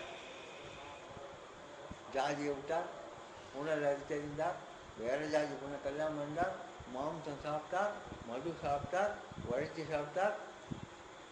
எல்லாம் செஞ்சோம் அந்த பாப்பான் தானேன்னு தான் சொல்லுவோம். பாப்பான் பணத்துக்காக எது வேணாலும் செய்வாமா. எனக்கு தெரிஞ்ச ஒரு ஆள் நல்ல கம்யூனிஸ்ட்டு, உண்மையான கம்யூனிஸ்ட்டு, ஒரு பார்ப்பனர், எல்லாத்தையும் விட்டு ஒழுங்காக இருந்தார். கடைசியில் அவருடைய மனைவி 15 வயசாகிட்டு பையனுக்கு ஒரு பூனராவது போடணும் அப்படின்னா, அதனால எனக்கு நம்பிக்கை இல்லை, இவரே பூனர் அட்டு போட்டவங்க நம்பிக்கை இல்லைன்னு சொன்னார். ஐயோ பின்னாடி நம்ம பொண்ணு 2 இருக்குது, அதுக்கெல்லாம் வேறு கல்யாணம் ஆகணும், உங்கள் கட்சியே நீங்கள் சொல்லி நிற்கிறீங்களே அப்படின்னா என்ன பண்ணுவாங்கிறேன். நீங்கள் ஒன்றுமே பண்ண வேணாம், சும்மா உட்காந்துருங்க, சாஸ்திரி பூனரை மாட்ட போகிறார், என்ன எல்லோரும் பெரிய ரிஷியாக போகிறாங்க, ஏதோ பாப்பா பூனரை மாட்டின்ட்டுருக்கான், அவனும் போட்டு விடுவோம், நம்ம கடமைன்னு ஒன்று இருக்கோம்னா அப்படின்னார் பொண்டாட்டி. சரின்னார். அது தஞ்சாவூர்லேயும் செஞ்சுருக்கலாம் அவர். நான் அந்த தஞ்சாவூர்லேயும் செய்வேன் மகிழ்வோம், எனக்கு ரைட்டுன்னு நினச்சி நான் செய்கிறேன், ஏன் உங்கள்கிட்ட சர்டிஃபிகேட் வாங்க என்ன அப்படின்னு. அவர் மாயாவத்தில் மாமனார் வீட்டில் போய் வசதியாக இருக்குன்ட்டு அங்கே போய் செஞ்சார். பூனரை மாட்டியாச்சு, ஃபோட்டோவும் எடுத்தாச்சு, யாருக்கும் பத்திரிக்கை கொடுக்குறாரு. இந்த உபநயனங்கிறது வீட்டோடு செஞ்சுக்கிற ஒரு விஷயம், குடும்ப சமாச்சாரம், வைதிக விஷயம். அது பெரிய டாம்லாம் பண்ணுறதுலாம் கிடையாது. அது ஒன்றும் ரகசியமும் இல்லை, இவ கூப்பிடல. அப்படியும் ஒருத்தர் போனார், அதுக்கு போய் பார்த்துட்டு நல்லா 2 வேளை இட்லி, 3 வேளை சாப்பாடு, போண்டா எல்லாத்தையும் சதுரமாக 2 வீட்டு சாப்பாடு நல்லா இருக்குன்னு சாப்பிட்டு வந்த உடனே அந்த போண்டாவுடைய நடி வாய் இஞ்சி நாத்தம் போகிறதுக்குள்ளேயே என்ன இருந்தாலும் பாப்பான் தானே, அதான் சொல்லுவாங்க. பாப்பாவை புத்தியை காமிச்சிட்டோம். மாயாட்டு போய் பூனை போடுறோம். ஏன் நமக்கு இங்கே தெரியக்கூடாதுன்னுட்டு அங்கே போய் போடலாம் அப்படின்ட்டு அவரை கட்சி விட்டு சஸ்பெண்ட் பண்ணாங்க. வேறு ஏதாவது தப்பு கண்டுபிடிக்கணும்னு பார்த்தாங்க. ஏதோ ஒரு சின்ன தொழிற்சாலையில் ஒரு எல்லாருக்கும் ட்ரேடு ரிவிஷன் கட்டுற போது ஒரு அமௌண்ட் வாங்கி கொடுத்தாருனாங்க. என்ன இருந்தாலும் பார்ப்பாங்க, பாப்பா புத்தியை காமிச்சிடுவாங்க அப்படின்ட்டு. இதுமாரிலாம் ஒரு மனிதன் சர்வ பரித்தியாகம் பண்ணி நெருப்புலையே பூச்சி அக்னி பிரவேசம் பண்ணாலும் நீ பாப்பான் தானே ஒதுக்கிற ஒரு நாட்டில் எதுக்காக தியாகம் பண்ணாங்க நான் கேட்குறேன். நான் பாரதியை பாப்பான் தானே இப்போ கேட்குறேன் சுவாமி. பாரதியை விட ஒரு முற்போக்குவாதியை பார்க்க முடியுமா? வாழ்க்கையில் கடைப்பிடிச்ச ஒரு கனகலிங்கத்துக்கு பூனை போடல அவர். இப்போ ஒருத்தவங்க அன்றைக்கி ஒரு நாள் கனகலிங்கத்துக்கு பூனை போட்டால் பூனை தான் போட்டார். காயத்ரி மந்திரத்தை ஒன்றும் உபதேசம் பண்ணல, பூனை போட்டால் பாப்பான் ஆகிடுவானா அப்படிங்கிறான். எப்படி அதுலேயும் சூழ்ச்சி பண்ணல, ஆரையும் சூழ்ச்சி. நிஜமாக அதில் முக்கியமான போர்ஷன் எதுவும் அதை செய்யலை பாரதி. உணரப்பட்டார். உணர் தான் நம்ம ஊர் ஆச்சாரியெல்லாம் செட்டியாரெல்லாம் கூட கோபுட்டி செட்டியாரெல்லாம் போட்டுருக்கான். அதுமாதிரி அவரு கொண்டு போட்டு விட்டார். ஏமாத்துட்டான் பாரதி. பாப்பா இல்லை அவ்வளோ வெறுப்போட கருப்பு கண்ணாடியை போட்டு எல்லாத்தையும் நம்ம பார்க்கறதுனால எல்லாமே கருப்பாக தெரியுது, எதுவும் உண்மையான ரூபத்தோடு தெரியல. இவ்வளோ வெறுப்போடைய ஒரு சமுதாயத்தில் ஜி நாகராஜா எல்லாராலையும் ஒதுக்கப்பட்டு, பாப்பாந்தாலையும் ஒதுக்கப்பட்டு, இவங்களாலையும் ஒதுக்கப்பட்டு கோழி திங்குறான், பண்ணி திங்குறான், கண்ட இடத்துக்கெல்லாம் போகிறான், சகல மதுக்களையும் குடிக்கிறான். இவங்களாலையும் ஏற்றுக்கொள்ளாமல், அவங்களாலையும் ஏற்றுக்கொள்ளாமல் கொரியலான ஷேக்ஸ்பியருடைய கொரியலானது மாதிரி ஒதுக்கப்பட்டு விரோதிகளாலும் போய் வாங்கப்பட்டது. தாமா தனியாக அனாதியாகி கஷ்டப்பட்டாங்க. அப்போ அவருக்கு ஆறுதல், அந்த ஆறுதலை காந்தி கொடுத்தார். மகாத்மா காந்தியுடைய நூல்கள் முன்னாடியே படித்தது தான். அப்போ அவருக்கு அது புரியல. இந்த மெச்சூரிட்டியோடு அதை படிக்கிற போது காந்தியன் தான் உண்மையான கொள்கை, வயலன்ஸ் மூலமாக எதையும் சாதிக்க முடியாது, கத்தி எடுத்தவன் கத்தியால் தான் சாவான், அன்பு மூலமாக தான் எதிராளி ஜெயிக்க முடியும், இப்போ டேக் சம் டைம், ஆனால் முடிவு தான் அப்படிங்கிற விஷயங்கள்லாம் அவருக்கு புரிய ஆரம்பிச்சு. முன்னாடியே சொன்னால் கோழை பேசுகிற பேச்சுன்னு சொல்லியிருப்பார். நெப்போலியனை விட வீரன் காண ஐயா, ஐரோப்பா கண்டத்தையே கத்தி முறையில் ஜெயிச்சுவான். நான் தவறு செய்தேன், கத்தி எடுத்தவன் கத்தியாக தான் வருவான், என் கொள்கை தப்பு, நான் தோற்று விட்டேன்னு விட்டுட்டான். அவனோட ஒரு பெரிய வீரன் இருக்கான். அது மாதிரி இவருக்கு உணர்ந்தார். உணர்ந்த போது கம்யூனிசம் தப்புன்னு சொல்ல, கம்யூனிசம் உயர்ந்த கொள்கை தான், லட்சியம்தான். கம்யூனிஸ்ட் சரியா இல்லை, அந்த கொள்கையை நாசம் பண்ணுறாங்க, தப்பு பண்ணுறாங்க அப்படின்னு இவர் விமர்சனம் பண்ணவும் ஒதுங்கவும் ஆரம்பிச்சார். அவங்க ஏற்கனவே ஒதுக்கியிருந்தாங்க மனசளவில். நிஜமாகவே ஒதுங்கின பிறகு காந்தியமும் அரவிந்தருடைய தியான முறைகளும், இவரை அரவிந்தரை பற்றி நிறையாலாம் சொல்ல வேண்டாம். அவரே பெரிய புரட்சிவாதி, பெரிய கவிஞர், 7-8 மொழி தெரிந்தவர். அவருடைய பிறந்த நாள் தான் இந்தியாவுக்கு சுதந்திர நாளை ஜவஹர்லால் நேரு வச்சார். அதெல்லாம் பெரிய விஷயம். அவருடைய தியான முறையில் நம்ம சித்தர்கள்லாம் கண்டது தான், அவர் ஒன்றும் புதுசாக சொல்லலை. அவர் காளி உபாசகர். அது அவர் ascent of the human being and descent of the divine. ஒரே நேரத்தில் பரம்பொருள் கீழே இறங்கி வருது, நம்ம மேலே ஏறி போகிறோம். இதுதான் தியானத்தின் மூலம் ராஜயோகம், சிவராஜயோகம்னு சித்தர்கள்லாம் சொல்கிறாங்க. ராஜயோகம்னு பதஞ்சலி யோகம். தியானத்தின் மூலம் பல சித்திகள் அடையப்படுகின்றன. அது அடையும் மூலம் முதல் சித்தி, பெரிய சித்தி என்ன, தனி மேல் நடக்க வேண்டாம், மன அமைதி. மெடிடேஷனில் கிடைக்கக்கூடிய முதல் சமாச்சாரம், ஓயாமல் அளவாயிர அந்த மனம் இருக்க அடங்கி இருக்கும், சாந்தமாக. ஓம் நம சிவாயன்னு சொல்லிட்டு 10 தரம் சொல்லிட்டு உட்காந்தாங்கன்னா உடனே அது தலையில் இருக்கிற மூட்டை கிழப்பட்ட மாதிரி இருக்கும். உடனே தெரியும் அது. அப்படியே நாளாக சாண்ட் ஆக ஜபம், ஜபம் ப்ளஸ் தியானம் இஸ்கூட்டு சித்தியும் பாருங்க. போது விடாமல் தியானம் பண்ண மனம் அமைதி அடைகிறது, ஒருநிலைப்படுகிறது. இறந்த காலத்தை பற்றி கவலைப்படுவதில்லை, இறந்த காலத்தை நினைப்பதில்லை, எதிர்காலத்தை நினைத்து பயப்படுவதில்லை. நிகழ்காலத்தில் வாழலாம்.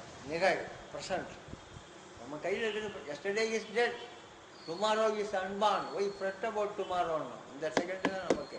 இந்த நேரம் ஜீவன் கட்டாமலுக்கு 1000 முழுங்கட்டுக்கு வீட்டில் போன உடனே இருக்குது, வரும்போது இருந்தது. இந்த நேரம் மனமொத்த நண்பர்களோட பேசி பழகுறோம். அதான் சாதம். இதுவே சொர்க்கம். சொர்க்கம்னு தனியாக கிடையாது.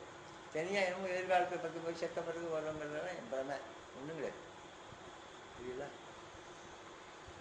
மகாபாரதத்தில் பீஷ்மாச்சாரியர் கீழே படுத்திருந்தார். யூடியூப் தர்மபுத்திரர் போய் தாத்தா சொர்க்கம் நரவரம் உண்டா கேட்குற. ஒன்றும் கிடையாது. பின்ன நிறைய அடிப்படுறது சகல பேர் நிறைய பற்றி பேசியிருக்காங்க. மனம் அமைதியாக இருந்தால் சொர்க்கம், மனம் கலங்கி இருந்தால் நரகம். மகாபாரதம் சாந்தி பெறுவது அது மாதிரி தியானத்தின் மூலம் அமைதியை பாக்கி விஷயங்கள்லாம் தானாக நடக்கிறது.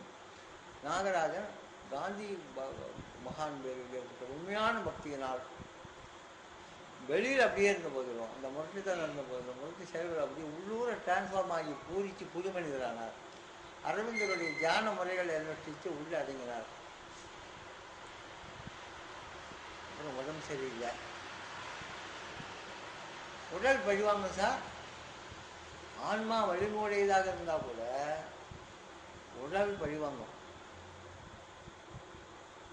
எப்படின்னு கேளுங்க ஒரு நிமிஷம். சேஷாத்ரி சுவாமிகள்னு ஒரு மகான் இருந்தார். சகல சித்தர் இங்கே இருப்பார், நான் திருச்சியில் இருப்பார், காஞ்சிபுரம் முழுவர். அது மாதிரி சக்தியெல்லாம் அவருக்கு உண்டு. அவரை ஒரு இடத்துல உட்காந்து வச்சு ஏதோ ஒரு பிறந்த நாள் இவனுக்கெல்லாம் கண்டுபிடிச்சி 1000 கூட தண்ணியை கொட்டினானுங்க. பக்த கோடிகள் தண்ணி கொட்டினா நமக்கு புண்ணியம்ட்டு கொட்டிகிட்டே இருந்தான். 1000 கூட தண்ணி ஒரு உடம்பு தாங்குமா? சாயந்தரம் சளி பிடிச்சது, ஜன்னி பிடிச்சது, மறுநாள் போயிட்டார். பெரிய மகான் தான். கூண்டுக்குள்ளே போய் சிங்கமானவர் தான். சிங்க ஆனவர் கதை அதையும் சொல்லுறேன் உங்களுக்கு. இந்த மாதிரி விஷயங்கள்லாம் யார் சொல்ல போகிறா? திருவண்ணாமலை கார்த்திகை தீபம் சுவாமிகள் ஒன்று கொண்டு விட்டு மழை நாள் வரை கற்றுக்கிட்டாங்க. நல்ல மாயத்தே திருவிழா மழை நாளில் தான் அசுத்தமாக இருக்கும். ஒன்று கொண்டு விட்டு உரமாக உட்கார்ந்தார். அப்துல் கரீம்னு ஒரு இன்ஸ்பெக்டர் வந்தார். எழுந்திரியா? போலீஸ்காரங்களுக்கு ஒரு சைக்காலஜி தப்பு பண்ணலாம். அவங்களுக்கு எழுத்தாப்புல எப்படி எழுந்து பண்ண கூட சரியாக விட்டுருவான். ஏதோ ஒன்றுக்கு வரும் போயிருக்கான்ட்டு உட்காந்து போனோடனே கோவம் அவங்களுக்கு. அதுலேருந்து அவ்வளோ நமக்கு யூனிஃபார்மில் வரோம் மதிக்கலையான்ட்டு இவரை கூப்பிட்டு எழுந்து என்ன பேர் என்ன சொன்னார். நல்லா ஸ்டேஷனுக்கு வந்துட்டான். போய் உள்ளே வச்சுட்டு அவன் வெளியில் சைக்கிள் போயிட்டார். சார் அப்துல் கரீம் இவர் உள்ளே உட்காந்துருக்கார். இன்னொரு ஏட்டையா அங்கேருந்து வந்தார். ஏதோ டீ வாங்கிட்டுமா உள்ளே பார்த்தா ஒரு சிங்கம். கதையில் சார் 60 வருஷம் முன்னாடி நடந்த விஷயம். லாக்கப்பில் சிங்கம். இவன் எங்கே சலூன் இவன் சர்க்கஸ் எழுத வந்துட்டான். உள்ள கர்ஜிக்குது. ஒரே ஒன்றுத்தார் ஏட்டையா. என்னென்னு ஒன்றும் புரிஞ்சே இருந்தார். நான் தான்டா மாறிட்டார். டீ கொண்டாங்க வாசல் அதான் அப்துல் கரீம் அங்கேருந்து வந்துட்டார். என்னடா இங்கே வந்து இருக்கிற? ஐயோ சிங்கங்க பிள்ளைங்க என்ன சிங்கமாக பிள்ளையாவது? ஐயோ அவன் என்ன பண்ண போகிறான்? ஐயோ அவன் சிங்கமேங்க நீங்கள் வாங்க உள்ளே வந்து இவ்வளோ உட்காந்துருக்க டீ குடிச்சுன்னு. ஏதோ விஷயம் நமக்கு புரியல அப்படின்ட்டு அவுத்து விட்டான். ஓஞ்சி ஒரு அரை விட்டார் அப்துல் கரீமை. இன்ஸ்பெக்டர் ஆகலா எஸ்பி ஆக போகிறேன். ஓ அது என்னங்க நாங்கள் இப்போ தான் சப் இன்ஸ்பெக்டர் ஆஃப் போலீஸ் சர்க்கிளுக்கு அதுக்கு வந்து டிஒய்எஸ்பி அதெல்லாம் ஆக போகிறேடா. ஓ நல்ல செய்தி வருது. அங்கேருந்து டிஎஸ்பி ஆஃபீஸ் வேலூர்லேருந்து கேபிள் ஒயர்லெஸ் உங்களை ப்ரமோட் பண்ணிட்டாங்க. ஒயர்லெஸ் வந்துட்டு ஆம்பூருக்கு போட்டுருது. நாளைக்கே ஜாயின் பண்ணுங்க அப்படின்னா கன்னிகாமோட எஸ்பி. சாமி எப்படி நீங்கள் சொல்லணும்? சத்தம் போடா, இதெல்லாம் சாதாரண விஷயம். அவர்களெல்லாம் அஷ்டமா சித்திகள் எல்லாம் அடைஞ்சிருக்காங்க ராஜயோகத்தினால. நாகராஜன் அதெல்லாம் அடைய விரும்பலை, அதுக்காகவும் போகலை. அவர் விரும்பினது ஓயாமல் அலைவாய்ந்து கொண்டிருக்கிற இந்த மனசை அடங்கி அமைதி அடையணுங்கிறது தான். அதுக்கு அவர் கண்ட வன்முறை வழியில் தான் அவரை கைவிட்டுருச்சு. அவர் புலன்களையே நிஜமந்த நம்பி அவர் கிடைத்த உமர்கையாம் பிலாசபியெல்லாம் அவரை கைவிட்டுருச்சு. உடம்பும் கைவிட்டுருச்சு. காந்தி அந்த அமைதியை கொடுத்தார். அரவிந்தர் அந்த அமைதியை கொடுத்தார். அரவிந்தரோடு அதிகமாகவே காந்தி அவருக்கு கொடுத்தார். நேர்வழியில் போ, சமாதானத்தில் போ, எல்லாரையும் விரும்பு, அடக்கமாறு, எளிமையாரு, எல்லாம் நிம்மதியாகவே இருக்கும்ங்கிறத வாழ்நாள் மூலம் வாழ்ந்து கற்பித்த காந்தி இவருக்கெல்லாம். அரவிந்தராவது ஒரு கொலை பண்ணிடுறார். அது வேறு கதை சொல்லணும். இவர் அதெல்லாம் செஞ்சதே இல்லை. கவர்மெண்ட் ஆஸ்பத்திரியில் கொண்டு போய் சேர்த்தாங்க. பிப்ரவரி மாதம், தை மாதம், குளிர் நடுக்குது உடம்பு. அவர் சொன்ன கடைசி வார்த்தைகள், குளிருது, ரொம்ப குளிருது, சிதைக்குள் பதிந்து கொண்டு அந்த நெருப்பில் தான் இந்த குளிரை போக்க முடியும், நெருப்பு வையுங்கள்.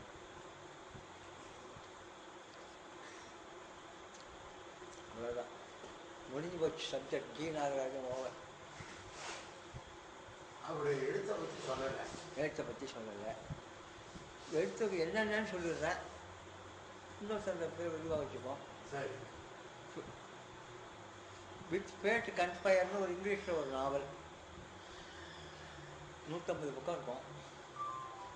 4-5 இங்கிலீஷ் சிறுகதைகள், ஒரு 30 சிறுகதை, குரத்தி முடுகுன்னு ஒரு தமிழ் நாவல், நாளை மற்றும் ஒரு நாளில் ஒரு நாவல். இதெல்லாம் அவருடைய ப்ராடக்ட். மொத்தமாக ஒரு 500 லட்சம் பக்கம் வரும்.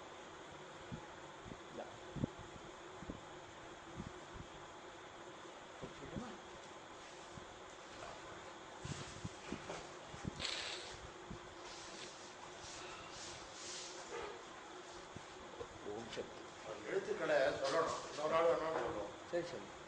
ஒரு சொல்லணும்.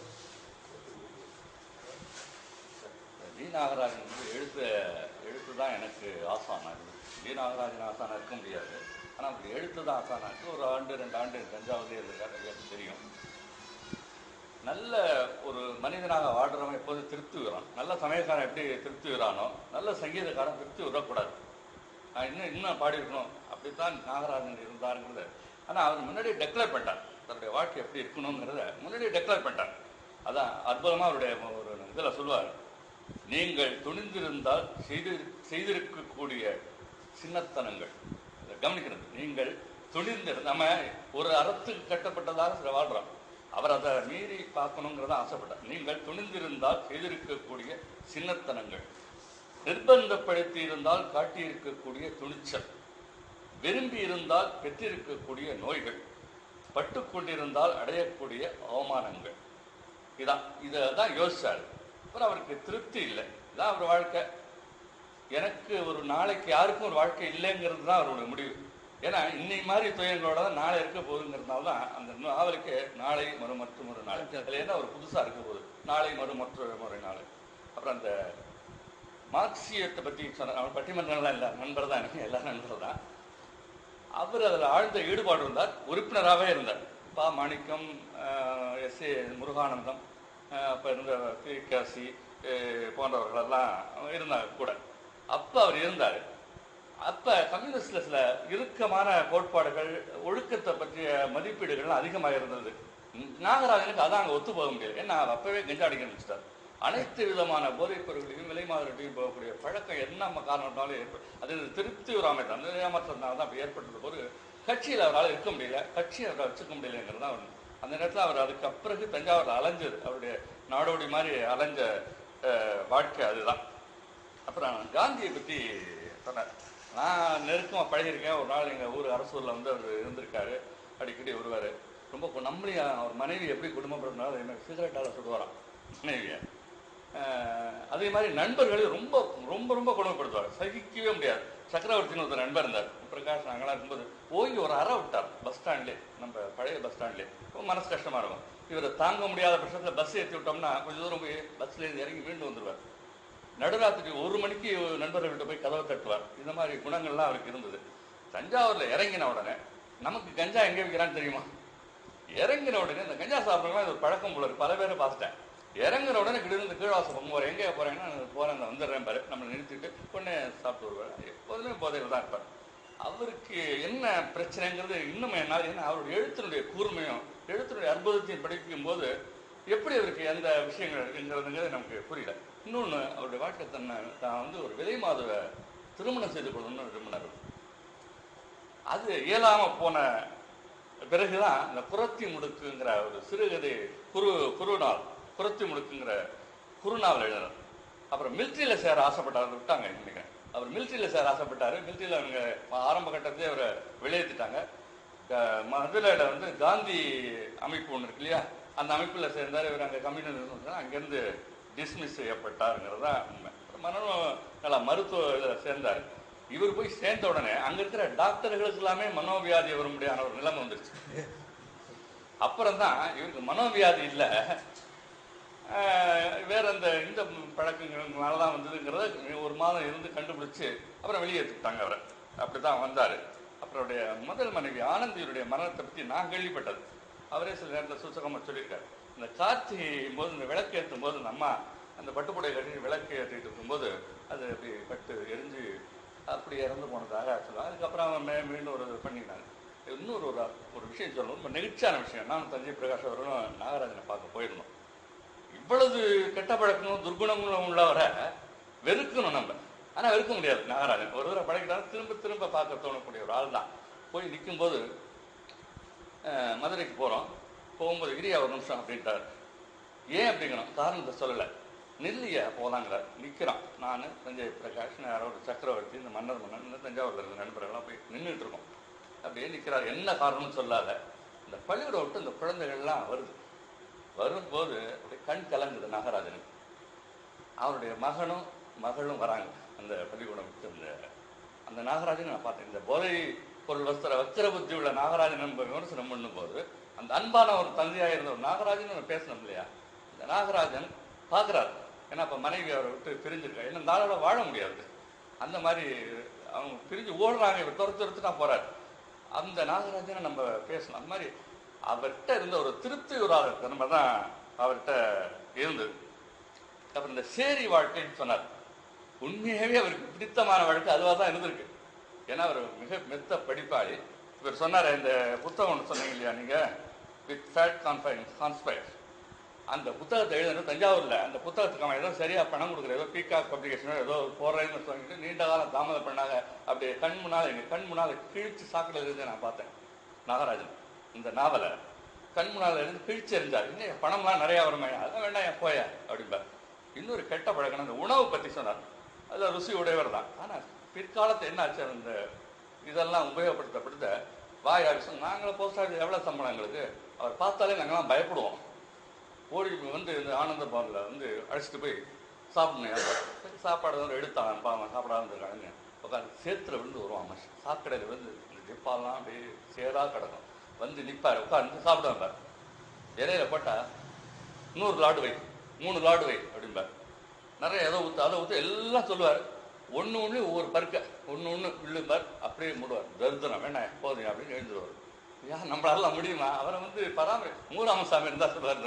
அவர் அந்த மாதிரி பராமரிக்கவே முடியாது. அந்த மாதிரி சில ஒன்று என்ன என்றால் நாகராஜத்துக்கு ஒரே யுனெஸ்கோவில் கூட இருந்திருக்காரு. யுனெஸ்கோவில் கூட கூப்பிட்டு அவரை கௌரவப்படுத்திருக்காங்க. அவரால் இருக்க முடியல, அவருக்கு ஒத்து போக முடியல. அரவிந்தரை பற்றி சொன்னார். நான் கேள்விப்பட்டவர்களை அரவிந்தரும் காந்தியுமே இந்த வாழ்க்கையை மறுதளிக்கிறவரும் தான் அவர் சொன்னார். நாகராஜன் அந்த உலகத்தை நேசிக்காதவர்கள் தான் சொன்னார். அவர் விலகி இருக்கணும்னு ஆசைப்பட்டார். நான் உலகத்தை நேசிக்க விரும்புகிறேன், ஆனால் உலகம் என்ன நேசிக்கல, அதான் விஷயம் அப்படிங்கிறதான் அவர் சொன்னார். ஏன்னா நான் கதை சொல்ல வந்தவன் அல்ல, நான் உபதேசியும் அல்லங்கிறதான் அவருக்கு. அப்புறம் இன்னொரு சொன்னார், புரட்சி முடுக்கு நாளை மற்றும் ஒரு நாளே கண்டதும் கேட்டதும் அற்புதமான சிறுகதை தொழில். கண்டதும் கேட்டதும் அவருடைய முதல் சிறுகதை அணுயுகம்னு ஜனசக்தி வந்தது. கம்யூனிஸ்டில் இன்னும் தன்பிக்க கம்யூனிஸ்ட் கிறிஸ்டன்ஸில் நாம்ஸ் வேணும் இல்லையா. நாங்கள்லாம் இன்னமும் கட்சியில் தான் இருக்கோம். பிடிக்குதோ பிடிக்காத வேறு விஷயம், இதில் தான் இருக்கோம். ஆனால் முந்தியெல்லாம் நம்ம கீராலாம் கேட்கும்போது அவங்கெல்லாம் கம்யூனிஸ்ட் கட்சியில் இருந்தார். ஜெயிலுக்கு போயிடுறார். ஜி நாகராஜன் ஜெயிலுக்கு போயிருக்கார். இந்த அண்டர் கிரவுண்ட் வாழ்க்கையெல்லாம் வாழ்ந்திருக்கார். ஹீரா சொல்வார், நாகராஜனை மாதிரி அவ்வளவு ஒரு அற்புதமான ஒரு நல்ல கம்யூனிஸ்ட் நீங்கள் பார்க்க முடியாது அப்படின்னு நான் இவரை சொல்வார். நல்ல சங்கீதத்தை அளவு கடந்த ஆர்வம் நல்லாவும் பாடுவார் நாகராஜன். என்னன்னா முன்னாடி நான் முதல் வரியில் சொன்னது மாதிரி இந்த வாழ்க்கை அப்படி ஒரு பார்வை கொஞ்சம் சற்று கோணலாக இருந்ததால் தான் இது நடக்க முடியல அவரால். ஒரு ஆன்மீகம்லாம் அவருக்கு ஒன்றும் பெரிய ஆள.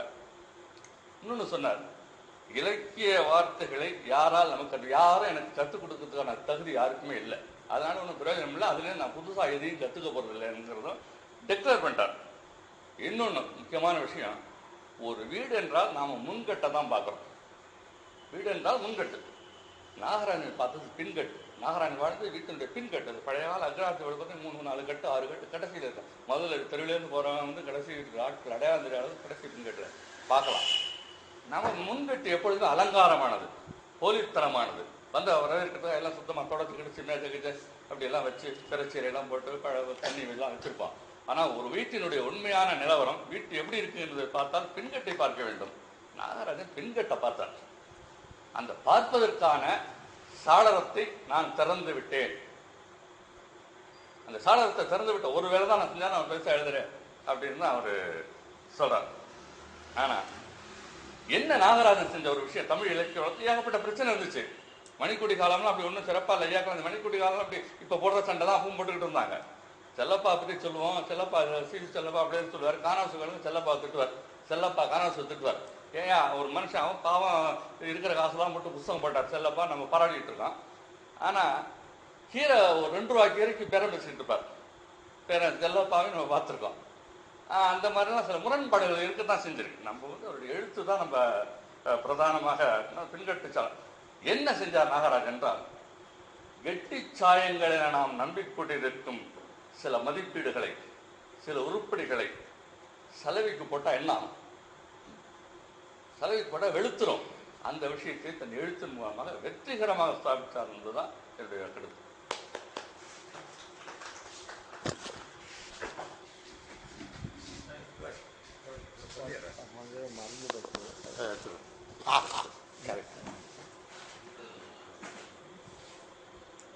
நாகராஜனை பற்றி முதல் முறையாக நான் இப்போ கேட்குறேன்.